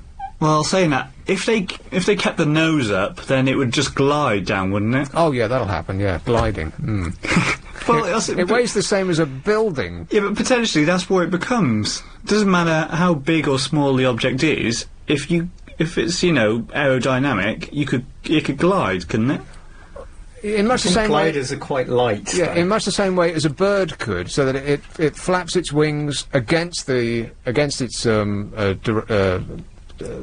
point of direction in order to stop itself in the air, and then it just lightly plops down. They ride with that sort of thing. Is that what you mean? So if you hold the nose of the plane up and switch the engines off, you could actually stop in the air and then just come to a gentle rest on the ocean. Kind of like those Harrier jump jets. Yeah, that's what'll happen, yeah. Jason. Have we had Jason? Yeah, mate. Jason. Yeah. What's up, Jason? You were talking about embassies and what currencies they use. Mate, they use the currencies of the country they're in. How do you know that? Because I just had to replace my passport, which is a big £86. Ouch. Yeah. Yeah, but they charge you that. Yeah. But what the question was inside the embassy when they're going to the canteen and so on. Probably pounds, mate. It's local currency. Because it's not only people from that country who are in the embassy. Right. So it's locals work there as well. That does make sense, doesn't it? Yeah. And so, was this Australian embassy? Yeah, it was indeed, mate, yeah. £86. I think it's well more than that here, isn't it? Usually it's only about $200, so it works out to be about the same. How does your photograph look? Shocking, mate, shocking. Does anybody look good in their passport photograph? Oh, mate, it's horrible, isn't it? Because, like, when you need it replaced on an emergency, it's like either an Australian you've known for 2 years or a British person who's known you for 5. It's absolutely horrendously difficult to get a passport photo signed. To get one signed, yeah. But where did you get it done? In one of those Photo Me booths? No, because they don't comply with the Australian standard. You have to go to, I think it's like Happy Snappy, the place is called. Happy Snappy. And were you happy? Not at all, mate. Not at all, no. Righto. Okay. Just checking. Thanks, Jason. Cheers, thanks, mate. All right. Did you see this posh spice? She was having her photograph taken for the driving licence she has to have in America. Oh, that was hilarious. She took a makeup artist along. No. Absolutely. What, for a picture the size of a thumbnail? Yes. Didn't she ask if they'd retouch it? Yeah. As well? This was for her TV show that's just been shown in America. And I'll have to come back to that after what we're about to hear, because we have to keep up with what's going on the roads out there, and the very person for that is Amanda Redmond. Thanks very much. Well, London's LBC 97.3 0870 90 90 973. Nick Abbot. Everything is going extremely well. So Posh Spice was in the news for a couple of reasons today. Reason one was it seems as though the Sun newspaper in particular is having a long extended love affair with this woman for some reason that nobody can figure out right now, other than perhaps they've done a deal with 19 Management. I suspect that that's true. Because they're cynical. Yeah, I know. Well, it's usually because the cynical reason is the true one. But for the longest time, they didn't like her. She was stick thin, and she looked weird, and what are those? She looked like a pepperami with fake boobs. I think it's kind of if you can't beat them, join them kind of policy. You know, they've been bashing her for like years and years and years. And, you know, she still carries on making millions, and so might as well just back her now. Listen to the venom in your voice. Good grief. I think he wanted to be David Beckham's wife. Calm down. Yeah. I'm a jealous man. So, for the longest time, we've been hearing about how Posh and Becks have taken America by storm. They're loving them over there. They're getting no end of publicity, and America has drawn them to their wobbly bosom, right? And all of this time, I've been thinking, Americans don't know who Posh Spice is. They've got no idea. I mean, were the Spice Girls big in America? What? No. Well, I didn't think so. I mean, I wouldn't think they'd be remotely interested. They're all into R&B and Justin Timberlake and 50 Pence. They don't even know who David Beckham is, because no one follows soccer. Well, that was going to be the other part of what I was going to say, yeah. No one is interested in soccer in America at all. The only people who are in America who are interested in soccer are the people who've come up from Mexico. And she, you know, what has she done, really? Nothing. She's just one of these people that we celebrate in this country for doing nothing, for just being famous. It's like I was saying at the beginning of the show. I'll write that down. Celebrity. So, yeah. Missed that one out. Can't forget a single topic. That's my my request to you. Don't let me forget a single topic. I'm going to have to read them out at the end of the show. Okay. And then we'll award one topic as being the best. Okay. And there'll be a prize or some sort of ceremony. But no, they've been celebrating Posh Spice like she's been going out of style and telling us how great they're doing over there. And all this time I'm thinking, no, they're not. Having no evidence to back up this gut feeling of mine. Come to find out, I was right all along. Don't you get bored of being right? Yeah, it's a burden, because eventually I'm going to be wrong, and I never know when that might be. Yeah, scary, isn't it? The attempt by Victoria Beckham to introduce herself to America crashed and burned yesterday. Critics savaged the 33-year-old's one-hour TV special titled Victoria, Coming to America. The New York Post reviewer said, if this weren't a one-shot deal and people were exposed to her vapid, condescending behaviour on a weekly basis, she'd not just be unwelcome in America, she'd be run out on a rail. The New York Times likened her show to an internet website that features a static wheel of cheddar cheese ripening. Although the cheddar... That was better. Although the cheddar probably has an ounce or two on Mrs. Beckham. There is a website that's just pointing at cheddar cheese ripening, isn't there? Is there? Yeah. The New York Daily News gave the episode no stars out of a possible 4 and branded it an orgy of self-indulgence so out of whack with reality that you'll sit there slack-jawed at the gall of these people.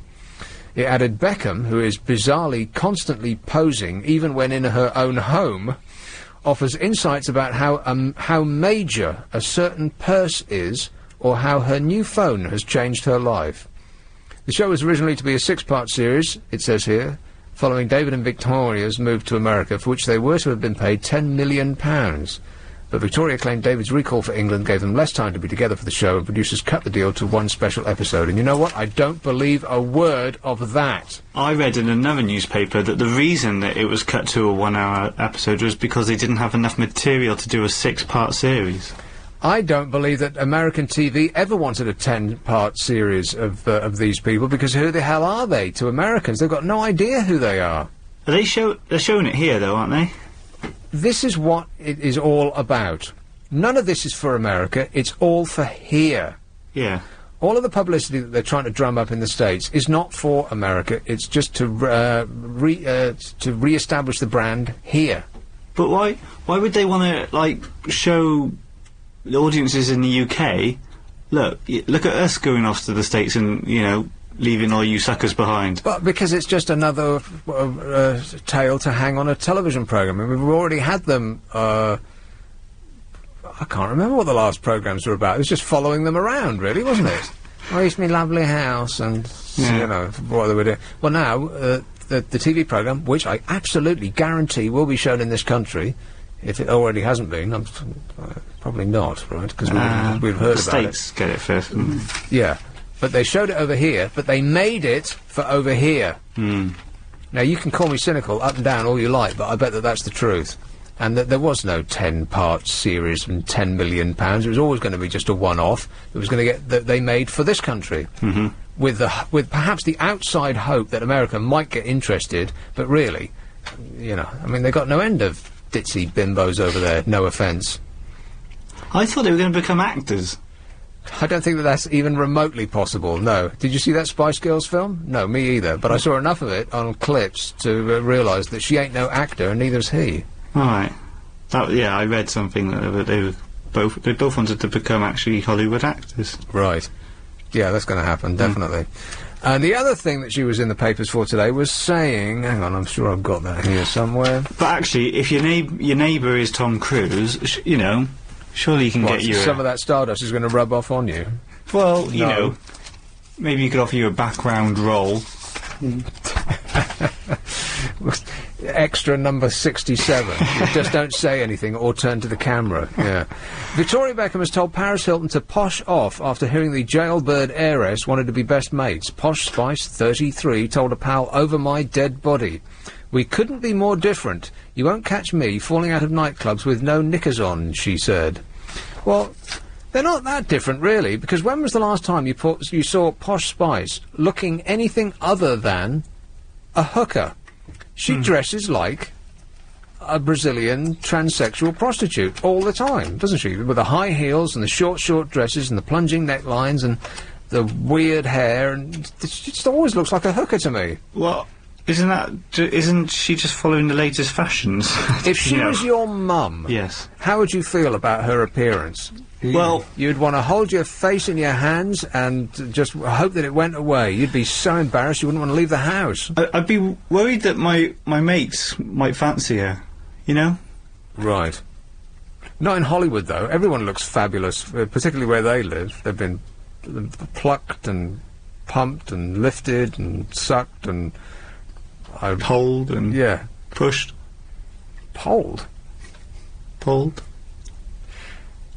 I don't know that medical procedure. That's a new one on me. But I'll definitely investigate that one. How much does that cost? This is LBC. Imagine buying your... Hello. Let's have Derbyshire... Oops, done the wrong thing. I hate when I do that. Derbyshire. Hello, David. Hello. David. Well, actually, I'm borrowing mate's phone. It's Alan, Adrian's sidekick. Okay. I'm the unlucky mug who's going to Vegas with him. Vegas sounds like... all this talk of crashing does not really help, mate. No. Well, you can go to the doctor and he'll give you some pills. Yeah, I've actually thought about it. Taking off's the worst part. No, it's the crashing is the worst part. Not helping again, Nicholas. I think Vegas would be an excellent place to go now. I mean, apart from it's the dollar's so cheap now, everything will be virtually free. Take an empty suitcase and then buy some clothes when you go out there. Buy clothes and iPods and phones and all sorts. And then just go through the green channel and pretend you didn't. Thank you. Anyway, I was just wondering, where is the best place to buy the dollar these days? Sort of, never been abroad before, so you're a man of the world. I just wondered if you'd give us some advice. Okay, to be serious for just a brief moment, check with your credit card company how much they will charge you to spend your card over there. There's some that don't charge at all, and there's others that will that charge an unbelievable amount just to buy things in dollars with your card. And whichever they are, leave that card at home. Just say no. And I think you've got to really shop around if you want to buy dollars. You won't get the price that they say on the TV, because that's the wholesale price or whatever they call it, but you'll get something close to $2, and then you'll throw it all away on the tables, or not the tables. I bet you you won't have the nerve to go to the tables. You'll throw it all away on the slot machines, I bet. No, mate, I'm going to play some roulette when I go. Roulette? Anyway. Well, like I said, you're going to throw it away. Play 21, or whatever they call that. No, not Schmanderfair. That's a really weird game that James Bond plays, isn't it? 21? Yeah, 21. You know, you get cards and you try and get close to 21. I think that's the only game in a casino where you have anything close to a hope of walking away with the money that you came in with. Well, I might be able to play 21, but Adrian is a toilet cleaner, so I'm sure he can't count past 5. I would go to Vegas. Last time I went to Vegas was oh, blimey, he's got his own sound effects. Last time I went to Vegas, I didn't bet a single penny. Not 1 cent. It's a great town to go to, if you don't gamble. So what did you do? We just had drinks and wandered round and gawped at the lights and, you know. Did you see a show? No, because this was a long time ago. They didn't really have shows then. Now they've made it sort of a family. Then I think it was more just gangsters and prostitutes. But there's nothing else to do. Now there is. Now it's a giant entertainment complex. I mean, just wandering around the lobbies of those hotels could take you a couple of days. I mean, yeah, but once you've seen one, you've seen them all, haven't you? Yeah. But you could go see Elton or Celine or the Beatles show, and Alice is there. There's no end of things to go and see there. Just don't gamble. Yeah. But those shows cost an absolute fortune anyway, don't they? Oh, God. Mr. Happy through there. Yeah, I don't know. It's reality, isn't the money that you save on the tables, you could spend on something that will stay with you forever. The memories of a Beatles show, or the memory of leaving Celine Dion in the interval because you just couldn't stand it anymore. You know, stuff like that. Or those magicians are out there, aren't they? There's also some American magicians. What, the ones with the tigers? That's the one. They're not doing that anymore. Are they? There was a small incident a little while ago, and one of the tigers objected to the show. Oh, right. Yeah. And made his objection known. Creative differences. Yeah, that's right. Yeah, they fell out. No, I don't think they're doing it anymore. Penn and Teller might be there. Yeah. But no, it's a great place to go. Just go and gawp at the lights and suck up the half-price cocktails. And keep your money in your pockets. Yes. Good advice all round. Definitely. Am I helping yet? Yeah. Well, it's almost like Anna's show. I'm dispensing all of this excellent advice and helping people that I haven't even met yet. This is beautiful. I know. I feel like a religious wave has come over me. And you don't even like people. I know. Yeah. 97.3 0870 90 90 973. Nick Abbott. Hello, boys.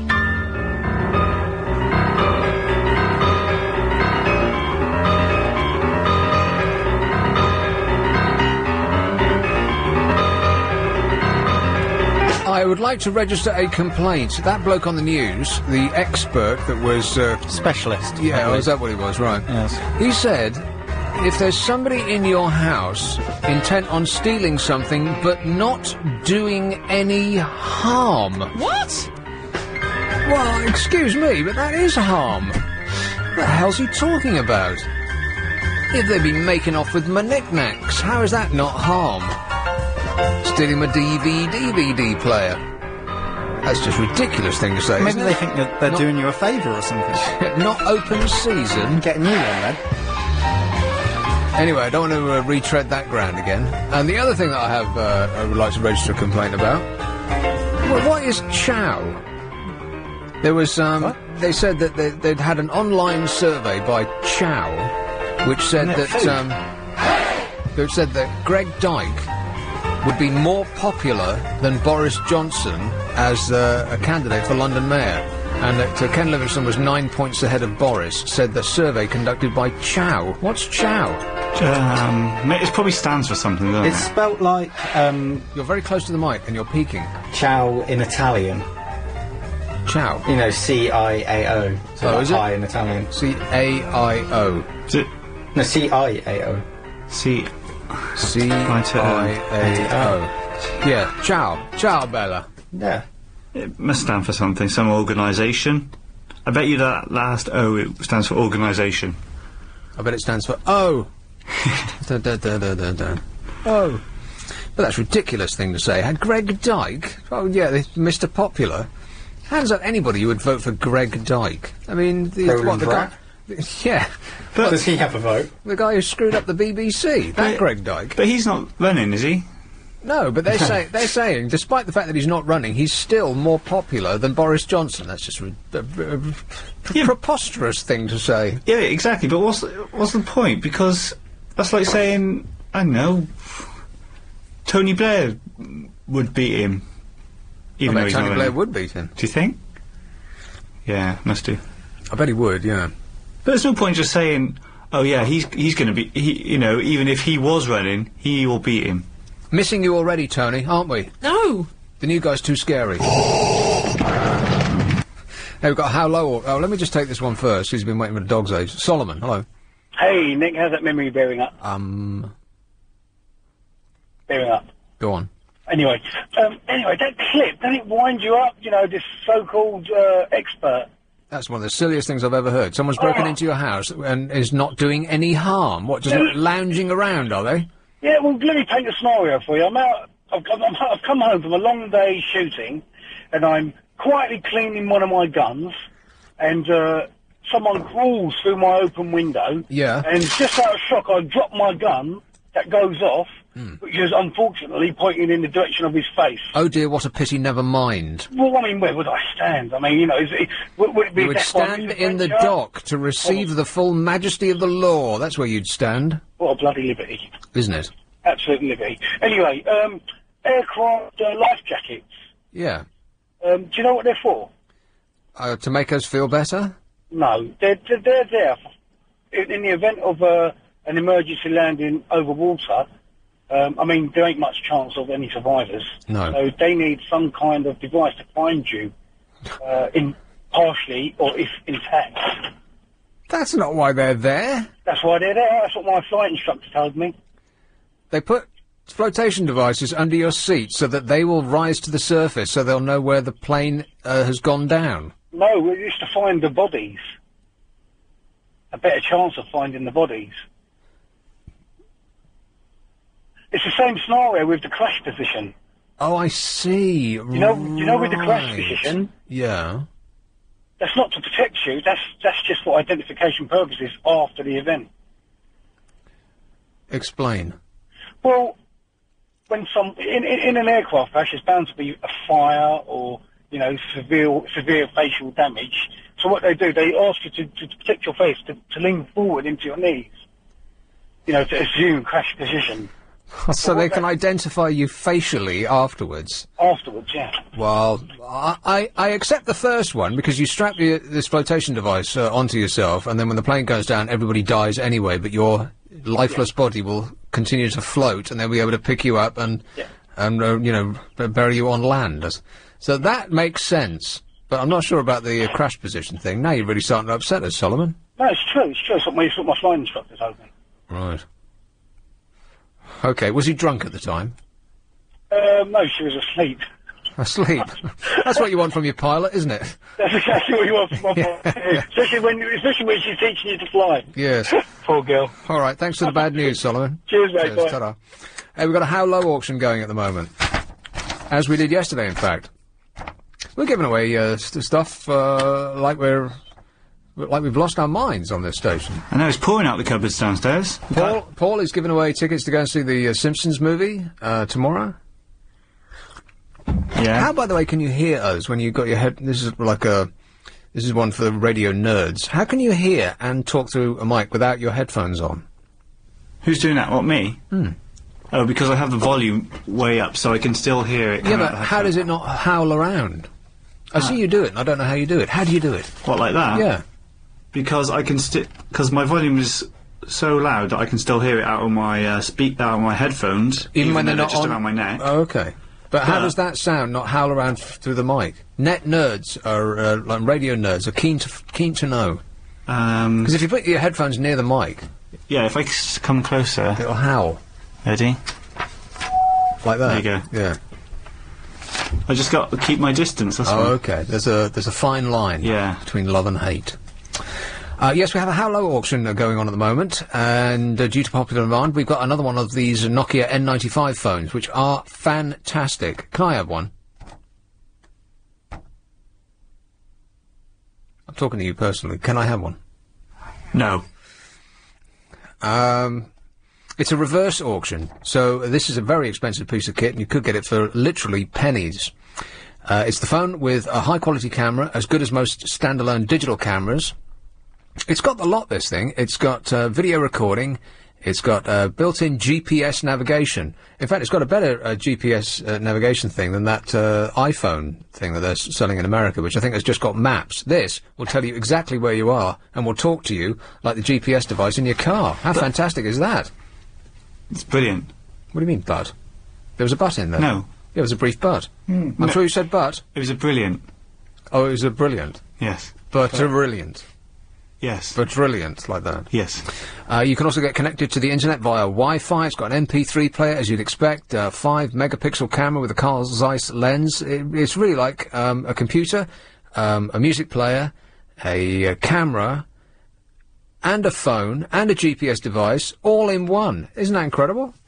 I mean, if you told me 5 years ago that such a thing could be squeezed into something smaller than a fag packet, I would have thought you'd lost your mind. Laugh at you, I would have done. And here it is, staring you in the face. And you can win one of these for a... win is not quite right. You can earn yourself one of these with the lowest unique bid that anybody gives before 11:30 tonight. So you've got about an hour and 2 hours and a quarter. Do the maths. Correct. Yeah. So here is how you do it. Text LBC plus your bid in pence to 88821. If your bid was 88 pence, which I now don't recommend that you do, it would be LBC 88 to 88821. Bids cost £1.50 plus your standard network rate. Lines close at 11:30 tonight. Bidders must be over 16. See lbc.co.uk for full terms and conditions. Did I say it right? Yeah. Here is M12. Hello, John. Hello there. John. Yes. First time I've ever listened to you, Nick. I think you're brilliant. Oh, thanks, John. No, I think you should stand for mayor. Why not? You speak the truth. I do speak the truth, yeah. Yeah, You speak the scary. truth. You speak the truth about me speaking the truth. We should stand together. Yeah. Well, A dream somebody has ticket, to. John. Yeah. Someone's got to turn the light off and shut the door when it's all over. Anyway, what's up? No, they just generally like what you're saying. Oh, right. You know. Well, I normally say it on Saturday night between 10 and 1. Yeah, I'm always working. I'm a gigging musician, unfortunately. Ah, well then, can I point you to our excellent podcasting service, LBC Plus, on our website, lbc.co.uk. You can listen to every second of my super show I will at your do that. leisure. Yeah. I will do that. Getting back to the burglary thing, in Texas, if you shoot a burglar, you get a $3,000 reward. Yeah, like I said, the local council will stand up and give you a round of applause. Yeah. They'll give you your bullets back. Yeah, that's right. In fact, they'll prosecute the man that you shot and remove the bullets against his will. Yeah. That's the way to do it. It is the way to do it. Things are getting crazy, aren't they, really? We have become an insane country, and it's got to stop. And the worm has turned. The rot starts here.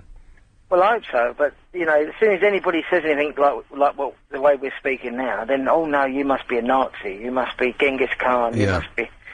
And no, someone's got to say something. Is it ever going to change? Not under the present mindset, no. We've got to change the way we look at things. We've got to just take a step back, look at how things are, and agree the truth that what's happening now isn't right. It's not, doesn't make sense, and then we have to change it, and it won't change until we actually stop and have a look at it. Yeah, I'll make you right 100% there. All right, thanks a lot, John. Thank you. Cheers, Bye-bye. mate. Ta-da. Yeah, we really are sorting stuff out on this show, aren't we? No! Oh, yeah, I forgot. Sorry, Amanda, I forgot again. Travel That's now no with problem. Amanda Redmond. Thanks, I won't take it personally at all. Let's start off with a look at the train. London's LBC 97.3. 0870 90 90 973. Nick Abbott. I really like you. Do you like me? Right, here's what we've talked about so far. Celebrity, being burgled, societal suicide. I've got no excuse. I wrote it that way. It's almost impossible to say. Say it 10 times quickly. I double dare you. Teenage repellents, The Simpsons, The Giant, The Time Before Remote Controls, The Bad Old Days of Television, Ian Lee's Holiday, Pole Dancing, Shredding, Litvinenko. It's not a word you write very often. Helicopters, Spoiling Movies, Tasers, The Prince CD, BBC Two Whining, Embassies, Floating Planes, The Brace Position. There's probably more that I've forgotten about. Passport photos? Passport photos, good man. Life jackets. Did you mention that? Does that come under Floating Planes? I think it probably does. Did you say helicopters? Did we do helicopters are in there, yes. Yeah. Nothing. No, that's it. Is that it? I think we're all up to date now. Okay, excellent. Let's move on. Islington. Hello, Roy. Oh, hello, Nick. First time I've ever spoken to you. Really enjoy your show. I heard you talking about Victoria Beckham, earlier this evening, and I put this program on tonight, and what shocked me about it, not so much how bad it is, and it is really bad, it's the fact that they've shot it on the smallest screen they could find, 4.9. I mean, with their money, I should have thought they'd have had a widescreen version, but they haven't. I mean, you can turn it over, you know what I mean? You can turn it over to 16.9 and distort everything, but the actual thing is be shot on a very small screen, You mean a 4:3, the almost square screen that people used to have before... Screen, right in the middle of my widescreen, you know, and I thought to myself, perhaps there's a reason for this, You having spent all that money on a widescreen TV? Yeah, well, it's not that so much. I think there's a reason for it, because, if you turn the sound down, it looks like, it's like a silent picture, isn't it? The old silent pictures, and they overacted as well. But when was this on? I didn't see... Victoria Beckham show is on tonight, this thing about moving to LA. Is it? Yeah, it's on from 9 o'clock till 10. Oh. And it's all about... I missed it. Well, I'm glad you haven't missed anything, because I'm not watching it, I'm going to turn it off now. But I was just surprised that with all their money, everything's shot in, on widescreen these days. It is these days, yeah. Yeah, it's stuck on the middle of this.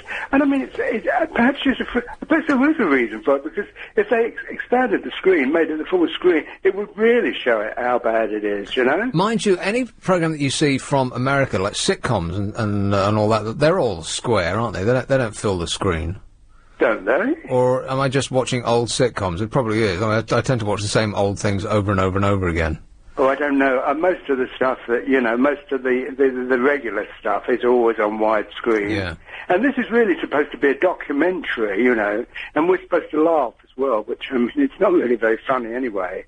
It's very forced, the whole thing. And that sounds like Victoria Beckham, yeah. It is. It's dreadful. It's dreadful. So, I should have thought they would have, with their money, they would have had, shot from the widescreen. And which channel was this on, Roy? ITV. Right. They really are in trouble, aren't they? Yeah, I think it's awful. Somebody's bound to mention it tomorrow when they review the thing, if they do review it, Oh, it'll be all over the papers. Trust me. But even Peter Andre and his sidekick have a widescreen for their dreadful show every week. You're watching all the great programmes, aren't you, Roy? Well, not really. I'd just like to see really what it's all about, Right. And it's been publicised for such a long time now. I'm not even going to watch the rest of it because it's so bad. Have you got satellite? Yeah. Well, no, I haven't. I've got the one with the extra 16 channels or whatever. The Freeview, right? Yeah, I've got that. So I get but I just I think it's with their money they could have afforded to have the full the full widescreen. You would think, yeah. I should have thought so anyway. Okay, well, thanks for registering your complaint, Roy. Okay, Nick. Cheers, mate. Ta-da. Bye.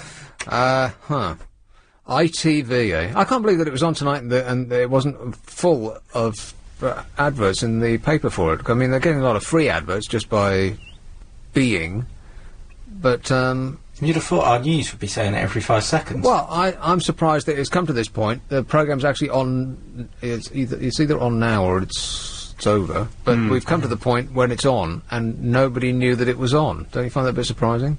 Like, you think that ITV would have been advertising it like mad. Mind you, when was the last time you watched something on ITV? Maybe it's a different... Maybe it's one of the old documentaries of her, and they're just trying to... Quite possibly. Yeah. Cash in. Yeah. When was the last time you watched something on ITV, by the way? Last night, actually. Oh, right. I watched a bit of Oh, is it one of those quiz programs? Just that saw like the first 5 minutes of it. Oh, but come on! What was the question? One of those ones after midnight. Yeah, because there's nothing else on. It was only the first 5 minutes, and they hook you in. But that's how they get you. The guy presenting it, I'm sure. I don't know if this is true, but I'm sure he was our Eurovision song entry this year. What's our entry this year? I've got no idea. Who's our entry this year? Those, like, the dressed as out, like... trolley dolly. Oh, yeah. right. Scooch. He was a bloke from Scooch. I'm sure it was a bloke from Scooch. I'm not sure, but... How the mighty have fallen, eh? But he just... That's who it reminded me of. Sounds like a promotion, really. Yeah, so what was the question? What is your name? Well, yes, boys' names, I don't know, find the boys' names in the big grid. Well, survey says, that sort of thing. Yeah. And you can see all the obvious ones jump out at you, but they're not the ones, they're not the answers. Ezekiel. Is that the number one answer? Let's have Red Hill. Hello, Sven. Yes, good evening. Hey, Sven. Yeah, how are you doing? I'm alright, thanks. Yeah, lovely. You talked about going to Las Vegas and seeing some shows? Yeah. Yeah, have you been to see We Will Rock You at the Dominion Theatre? Certainly not, no. Why not? We Will Rock You. Well, Yeah, I like Queen, but I don't think I want to go and see a theatrical show of their music. Why not? Well, okay, let's list the reasons. First of all, it was written by Ben Elton. Second, it's not Queen's not actually going to be there because Freddie's unfortunately detained. Yeah. There's no end of reasons. It would be awful. It was very enjoyable. It was very enjoyable. If you enjoyed the music from Queen, then you understood exactly where it went. Well, yeah, there's everyone enjoys Queen, but seeing a show based around the music of Queen, that just sounds dreadful. What other shows have you enjoyed, just so that we get some sort of guideline as to where you're coming from? There's Les Miserables was a bit depressing, miserable. Yeah, miserable. Okay. Really. Well, which ones have you liked? Lion King. That was very good. The Lion King. Oh, blimey, The Lion King. Boring. Apart from the first song. Yes, we do have young children. Oh, okay. Well, so they enjoyed it. Yeah, of course they did. Right. No, I'm asking you, which you enjoyed. Me, myself, We Will Rock You. Yeah, it's got to be the one that I've most enjoyed out of all of them. Wow, that's shocking news. We're agog here, Sven. We can't believe it. No. Thanks anyway. All right. Yeah, lovely. Cheers, mate. Ta-da. I've heard the good things about the Beatles thing, though. I mean, you know, I never listened to Beatles music, but that Beatles show. If I was going to Las Vegas, I'd ensure that I got some tickets to go and see Love. Yeah. Yeah. I think I saw it on the telly. It did look really impressive. Yeah. But I've never ever put a Beatles CD on and sat down and listened to it. Do Americans really, really love the Beatles? Oh, the Beatles are... Are they big over there as here? Are you kidding? I don't know. It's the biggest band of all time in any country in the world, except France, where Michael Jackson still rules. Still? Yeah. I bet French radio is still playing... because they have a quota in France, I wonder if they still do this, that they have to play a certain amount of French music, because French radio stations obviously were steering well clear of French music, because it's dreadful, Edith Piaf notwithstanding. In fact, including Edith Piaf, it's all rubbish. And so they weren't playing any of that, because nobody in France wants to hear it. And then the French government said, oh, zut alors, or whatever it is that they say. And they insisted that a certain percentage of music played on French radio stations be French. And the entire country went, boring! But that is apparently the law. And every other piece of music that they play that's not French is Michael Jackson. That's an actual fact. That's an actual law? Wow. Yeah. Here is Hackney. Hello, Chima. Hello, Nick. Chima.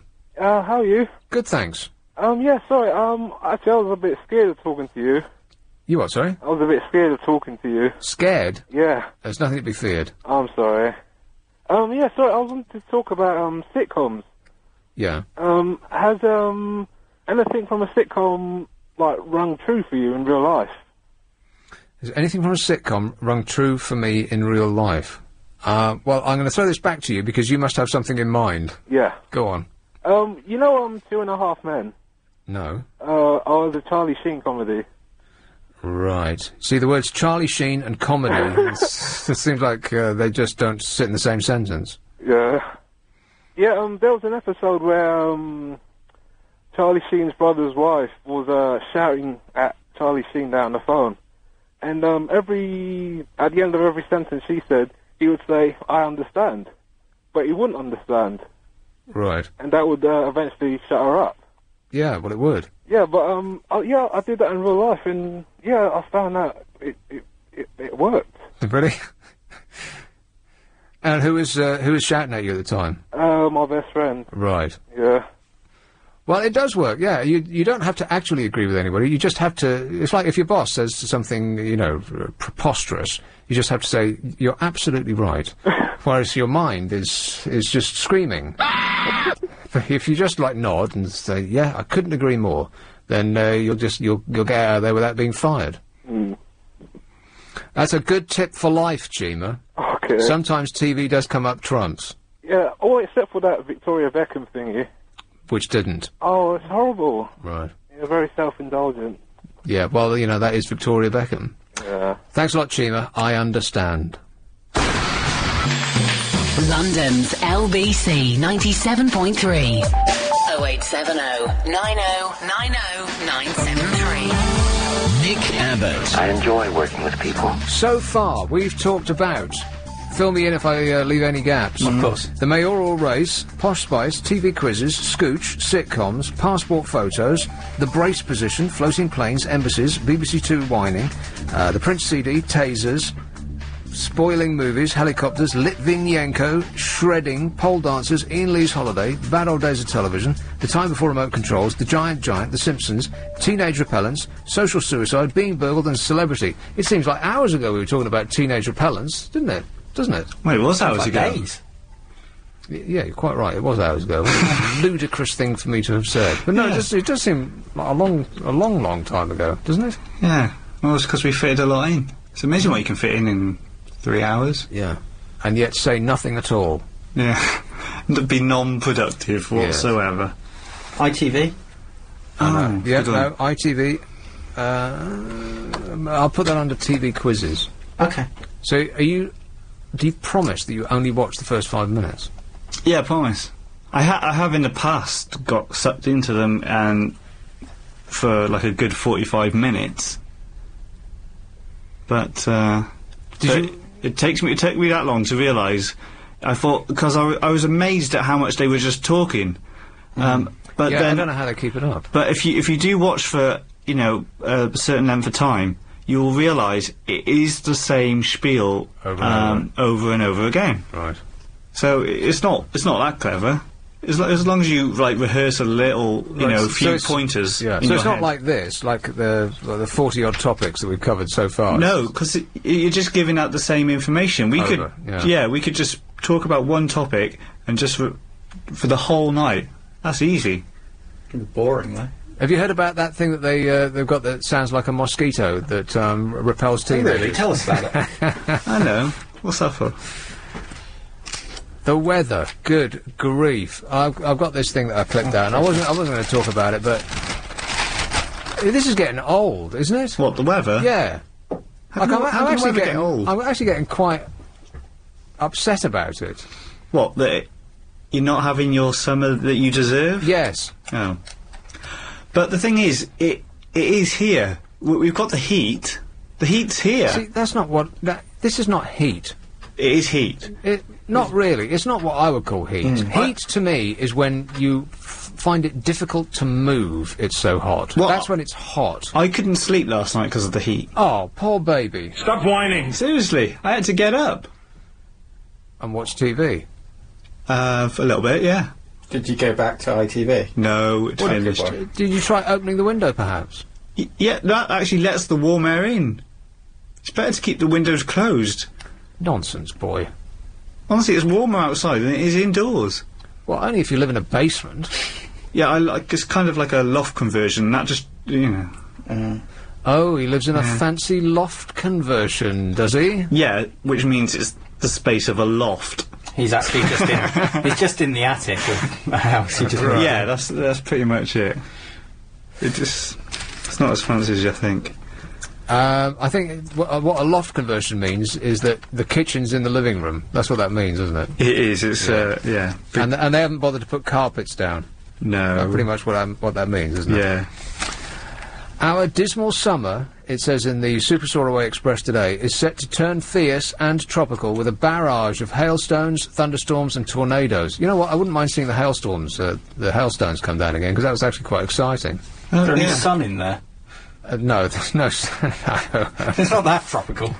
No sun in here, no. Unfortunately not. That's the one thing that we missed out on. But when the hailstorms came down, that was tremendous. That was actually exciting weather. Because, you know, if you go to different countries like America or Central Europe, they'll have a thunderstorm that is properly spectacular with forked lightning flashes every few seconds, which you could set your watch by. It'll come at 4 o'clock and it'll be over at 4:30.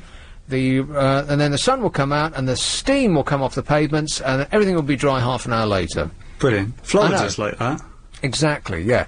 And so you can time exactly when you want to be inside with, a cocktail in your hand, watching it all happen out the window. Very exciting. And then you can wander out in your T-shirt and shorts afterwards, because you know for a fact that it won't rain after that period.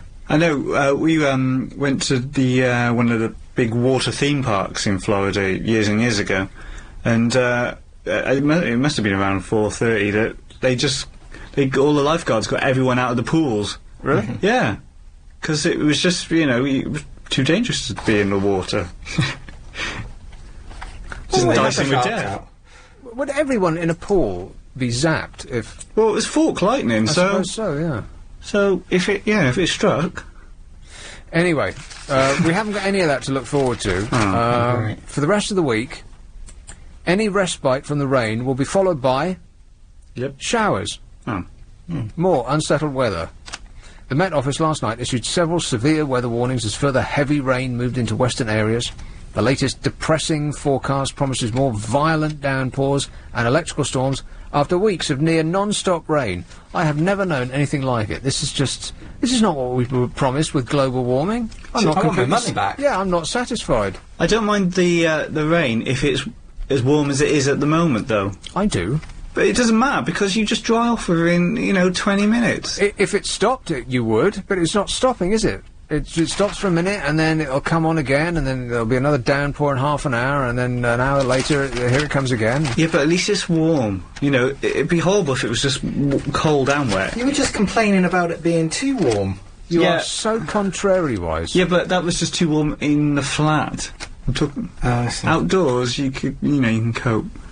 Just about. Forecaster Paul Knightley of Meteo Group, whatever that is, said there could be quite spectacular storms. Well, that would be nice. I mean, if we had actually spectacular storms that came and went, I would appreciate that. That would be nice. Instead of this just constant... That's what it is. That's the verbal equivalent of what we're getting right now. It's just... If this weather, right, if you knew that we were going to get this type of weather now for the rest of your life, would you move abroad? Well, this is what I'm worrying about, because, they've been saying global warming, this, that and the other, it's going to cause this effect and that effect. If it might be that this is what we're going to get now. Yeah. That our summers will always be like this, because this is what they're saying. They're saying that the summer's wild weather is being blamed on the jet stream, which for the past 6 weeks has been much further south than normal for this time of year. The air current controls weather patterns that move across the Atlantic, and its current position means that depressions bringing rain are being steered over the UK. They don't say why, but this might be what we're going to be faced with forever. Is it not to do with the thing about all the water melting on Greenland is like forcing it further south or something? Is it? Yeah. Well, that would be my question. That was Why? something from like the Gore film. I didn't quite understand it, but what was that like? That film? It was like an illustrated lecture. Right. The thing that was odd about it was all these little vignettes they had about his life growing up, and you're just like, not really that bothered. Oh, it's like a political. I think it was to try and I think it was trying to and break it up a bit and lighten it up, but really, I didn't really care about what happened when he was growing up. Well, to break it up and lighten it up a bit, they could have stuck in a cartoon, couldn't they? They did have a cartoon in there that was quite funny.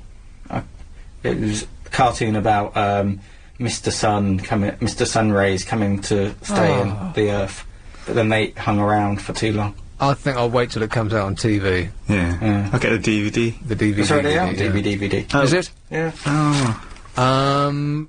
By the way, the other side of this story is that Europe, the rest of Europe, not us, the rest of Europe is having record heat waves. I blame the EU. That is very upsetting. It's very, very upsetting. As rain dampens Britain's summer, the rest of Europe has been sweltering in heat wave conditions. Temperatures on the continent have reached 113 Fahrenheit. No, that's too hot. Yeah. Where should we be going for nice, but not too hot? Nice. Nice. It's very nice. Yeah. 113. See, now that's what I'm talking about. That's hot. Could you bear that? Absolutely, yeah. Really? What's that in the other month? 45. Surely you'd just go bright red, wouldn't you? I would, we would. yeah. We're English. Actually, 100 is nice. When it reaches 100, that's when I like it the best. But 113, you're right, that might be... Because it wouldn't be a dry heat. Because 113 in Arizona, for instance, is pleasant. 113 here, you probably... You'd die. So you're right, yeah, 113 is a bit too hot. Most European hotspots will top 90 Fahrenheit, that's 32 centigrade, this week, making places like the Costa del Sol and Tenerife the perfect antidote for grey skies of home. I always find it deeply annoying when weather forecasters say, with a map of Europe, and if you want some sunny skies, go here this afternoon. Like, everyone's going to just up sticks and catch a plane. What a ludicrous thing to say. Take our helicopters. Yeah. People do, though, don't they? They have bags ready. Weekend bags. Do they? Yeah, because it's like really cheap to do a last-minute deal, isn't it? Yeah. You know, if you leave it like the day before and you don't mind where you're going, as long as it's like hot and by a beach, you just have a little weekend bag ready to go out the door. I've never met anybody who's ever done that. Leave it in the boot. Not even Judith Chalmers. Just drive to the is that airport prepared? And, you know, fly away. Most of Italy will also stay hot and dry for the foreseeable future. On the Mediterranean islands of Mallorca? Mallorca? Mallorca. No, this is Mallorca. But isn't it still pronounced like a yeah? I've got no idea. Ibiza, which is the correct pronunciation. Malta and Sicily, the forecast is for tan-topping temperatures. Even in Poland, Croatia and Austria, they're enjoying a better summer than us. We should move there then. That is really upsetting, isn't it? Yeah. So maybe this is the result of all of the flat-screen TVs that we leave on standby, all of the 4x4s and all of that, the unlagged loft. We're going to have crap summers from now until forever. I find that deeply annoying. What? So is global warming just targeting the UK? Yes, specifically us, yes. Right, so all our fault. Yeah, it is. Well, it's mostly all your fault. Why? You converted a loft. I didn't do it. Any idea how bad for the environment that is? Although I have been trying to do my bit. I've been trying to cut my bills down, my household bills, because I heard, someone told me the other day, that if you leave your mobile phone charger just in the plug, but not even charging your phone, but with the switch on, that'll cost you about £25 a year. Well, because you touch them, they're warm. Yeah. Like, the chargers are still warm, and it's... So... That's not happening anymore. So, in order to save the planet, you're going to switch your phone charger off. Yep. Wow, we're really getting the job done now, aren't we? We can all breathe a sigh of relief now. Good grief. This time next year it'll be sunny. This time next year we'll be up to our neck in water. This is LBC. Here's travel now with Amanda Redman. Thanks very much, Nick. Well, starting off... London's LBC 97.3. 0870 90 90 973. Nick Abbot. Come on, we're running late! Hey, Jeffrey. Hi. How you going? Yeah, not so bad. Just come back from Stratford-on-Avon. Really? That must have been pleasant. Yeah, it was all right. I went into Stratford-on-Avon because I wanted to send my godson a card from the centre of the RSC because he's an aspiring actor. Did you go to Stratford-on-Avon to send a postcard? Well, I was at Warwick, so I you know, it's quite a nice place to visit, but it's become very twee and touristy over the years. Well, I thought that's what they did for a living in Stratford-on-Avon, twee. Yeah, Yeah, they do, but I was hoping to find some sort of bits of reality, but, you know, whatever that means. But I don't think I quite touched it. It's all a bit... I don't think I've ever been, but from what I know, it's very... chocolate... Well, it's just a tourist destination, that's all that's there, right? Yeah, I think 2 to 3 million tourists go there each year. But, do you know, there's a really, really strange paradox, because I could not find, after 6 o'clock at night, I could not find a shop that would sell me a postcard, or even had a postcard of Stratford-on-Avon, to send to my godson in Manchester. Now, that is bizarre, as far as I'm concerned. Well, that's, it's a bit like going back in time, when shops used to shut at 5 and, not open on Sunday and half day on Saturday. But that's what I imagine in Stratford-on-Avon is like. It's a bit like walking back into time. It's a bit chocolate boxy, right? Yeah, it is. No, that's right. All the conventional tourist destinations shut when they, when the people who's serving them want to go home. But there was one of those sort of 24, those sort of late night shops. 24-hour postcard place. Yeah. Yeah, but it didn't have any 24. It had wine from France. It had Duracell batteries from America. It had, I don't know, sort of. So Swiss chocolate, all that kind of thing, but a local postcard of Stratford-on-Avon to promote Stratford-on-Avon was not there. How bizarre. It was not on the shelves. And 2 to 3 million people go to Stratford-on-Avon, presumably because it's it's where Shakespeare used to hang out, right? Yeah, well, he was born there, and his major psychological developmental influences actually occurred there, because he didn't move to London, until he was quite old, I think. Finished school after his A-levels. I would imagine that's 2 to 3 million people more than actually read Shakespeare. So they don't read Shakespeare or want to see a film that's from one of his books. Kenneth Branagh. But they just go... Yeah, exactly. There's another reason not to go. But they just go to see where he was born. That's a bit weird, don't you think? And they go to have a meal and then go to the theatre, or go to the theatre and then have a meal. Yeah, but at the theatre, they're going to see a Shakespeare play, and boring! Really? No, I think they're great, if you can understand them. They're great. Exactly, if you can understand them, and you can't, because it might as well be in a different language. Well, they're about to do one, they're doing, the Beebs doing their own version of Shakespeare, right? Because they're just about to get into Mark Antony and Cleopatra doing naughty things in Egypt. Oh, you know what? I there was a big flash there. Did you see that, guys? What happened there? Might have been a light bulb blowing. It sometimes does that in these. No, things. it was in all 3 rooms that I'm looking at right now. It was like a lightning flash, went all the way down. Global warming. Ooh, oh no! How freaky. Anyway, back to you. Yeah, I was just trying to think. I went to a meeting once. Oh, hang on, the BBC thing. Yeah, they were great when they did those updated versions, because Shakespeare's stories, right enough, are timeless. It's just trawling through that. It's like sort of walking through a field of mud. Trawling through that language is just painful. Yeah. But the stories themselves were great, and the BBC plays that they did, the updated versions, were among the best things you've seen on the BBC, outside of anything that David Attenborough had anything to do with for years. They were excellent. So they're going to do some more, are they? Well, they're doing one currently called Rome, aren't they? They're looking at ancient Rome at the moment, and the rise of Octavian, who becomes Augustus. No, I haven't been watching that. Oh, right. There's lots of crudities in it. It's very street level kind of. It's not. All the naughty bits aren't taken out. Yeah, see, now, there's something about seeing rudery in a television programme that just doesn't sit well with me. No.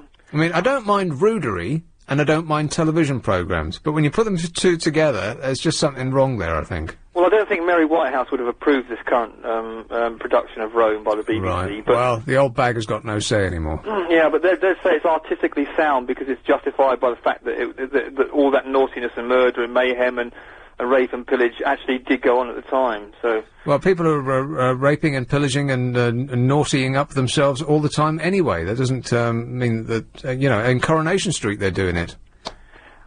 Well, but they have to do it nowadays to get the audience figures in, don't you? Because if you haven't got every so often a really scandalous thing going on, the audience figures begin to decline. Oh, well, I suppose so. Anyway. But anyway, just going back... Like ours might be yours. No, I've got a sense of identity with your channel then, because I said ours rather than yours. Isn't that amazing? That is freaky. Yes. Global warming, I think. So I heard at this meeting once that someone said it wasn't just to do with the chemical effluents going into the atmosphere, but it might also have something to do with our psychic projections, which links to with your show on Friday. What? Yeah. So every time you have a negative thought, or a hateful thought about someone, it goes into some kind of etheric atmosphere, and it affects the weather. Really? Well, as soon as you started talking, Jeffrey, the black cloud hung above me, mate. Well, what are you talking very about? Californian, very hippie, but I'm not going to discount it. I'm going to keep an open mind. Yeah, well, you go ahead and keep an open mind. Thank you. I'll discount it without even thinking about it. Okay. What rubbish. Thanks a lot, Jeff. I'll call him Jeff, whether he likes it or not. Could you do your live read? Oh, yes, I would love to, if only I can find where it is. You lose it. It's a good one, this. Would you like to win a new summer wardrobe worth £250 and get advice on what you should be wearing on your holidays this year? Yes, please.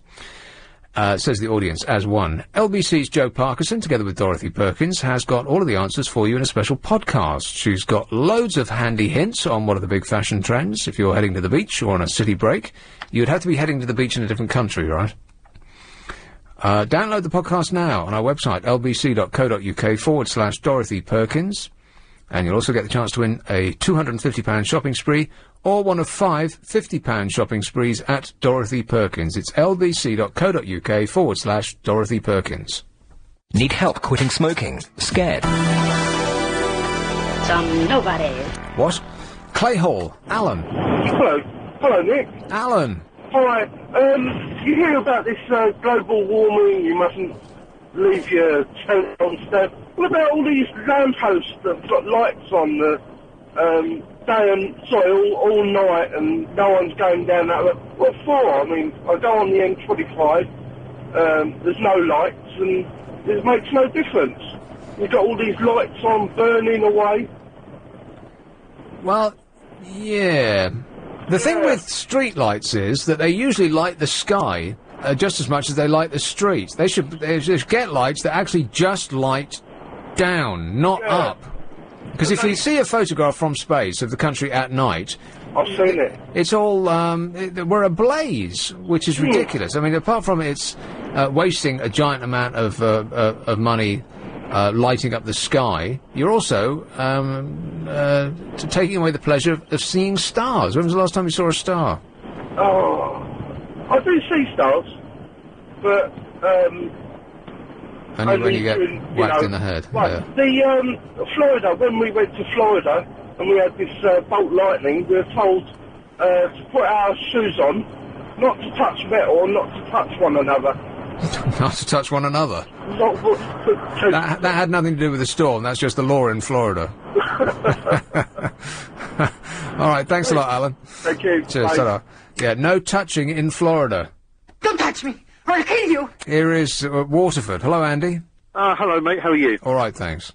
Your discussions about global warming lead me to formulate a theory that makes perfect sense. I think I've worked out why we're having such bad weather at the moment. Go on.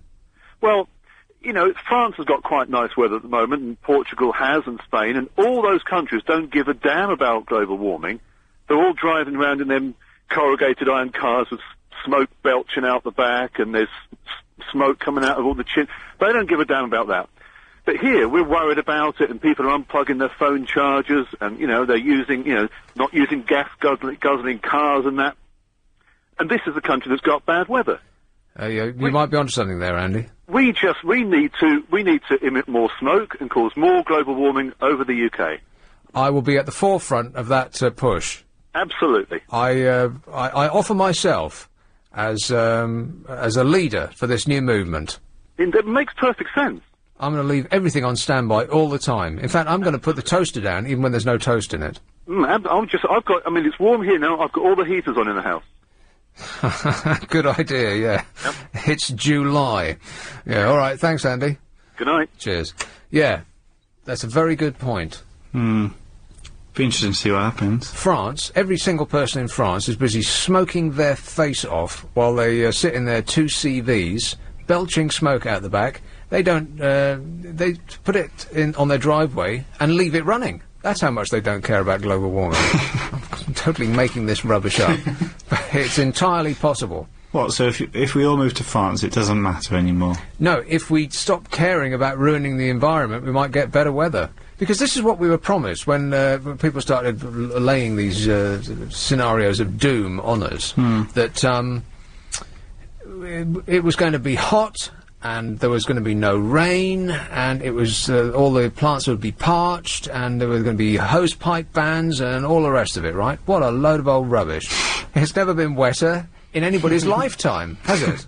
At the end of this summer, I absolutely guarantee that papers will say this is the wettest summer in history. Since records began. Yes, and at the beginning of the year, all of these experts were lining up to tell us what a long, hot, dry summer it was going to be. Do you remember? Yeah. I'd like to get that taser that you're not allowed to use on people, and and zap each and every one of them. And we are leading the world in not necessarily in protecting the environment, but just worrying about it. Maybe it's the worrying that's the problem. Well, could quite possibly be. Going back to what Jeff said, it's our bad psychic thoughts. Wow, and I thought it was just crazy, but it might have something there. Yeah. Huh.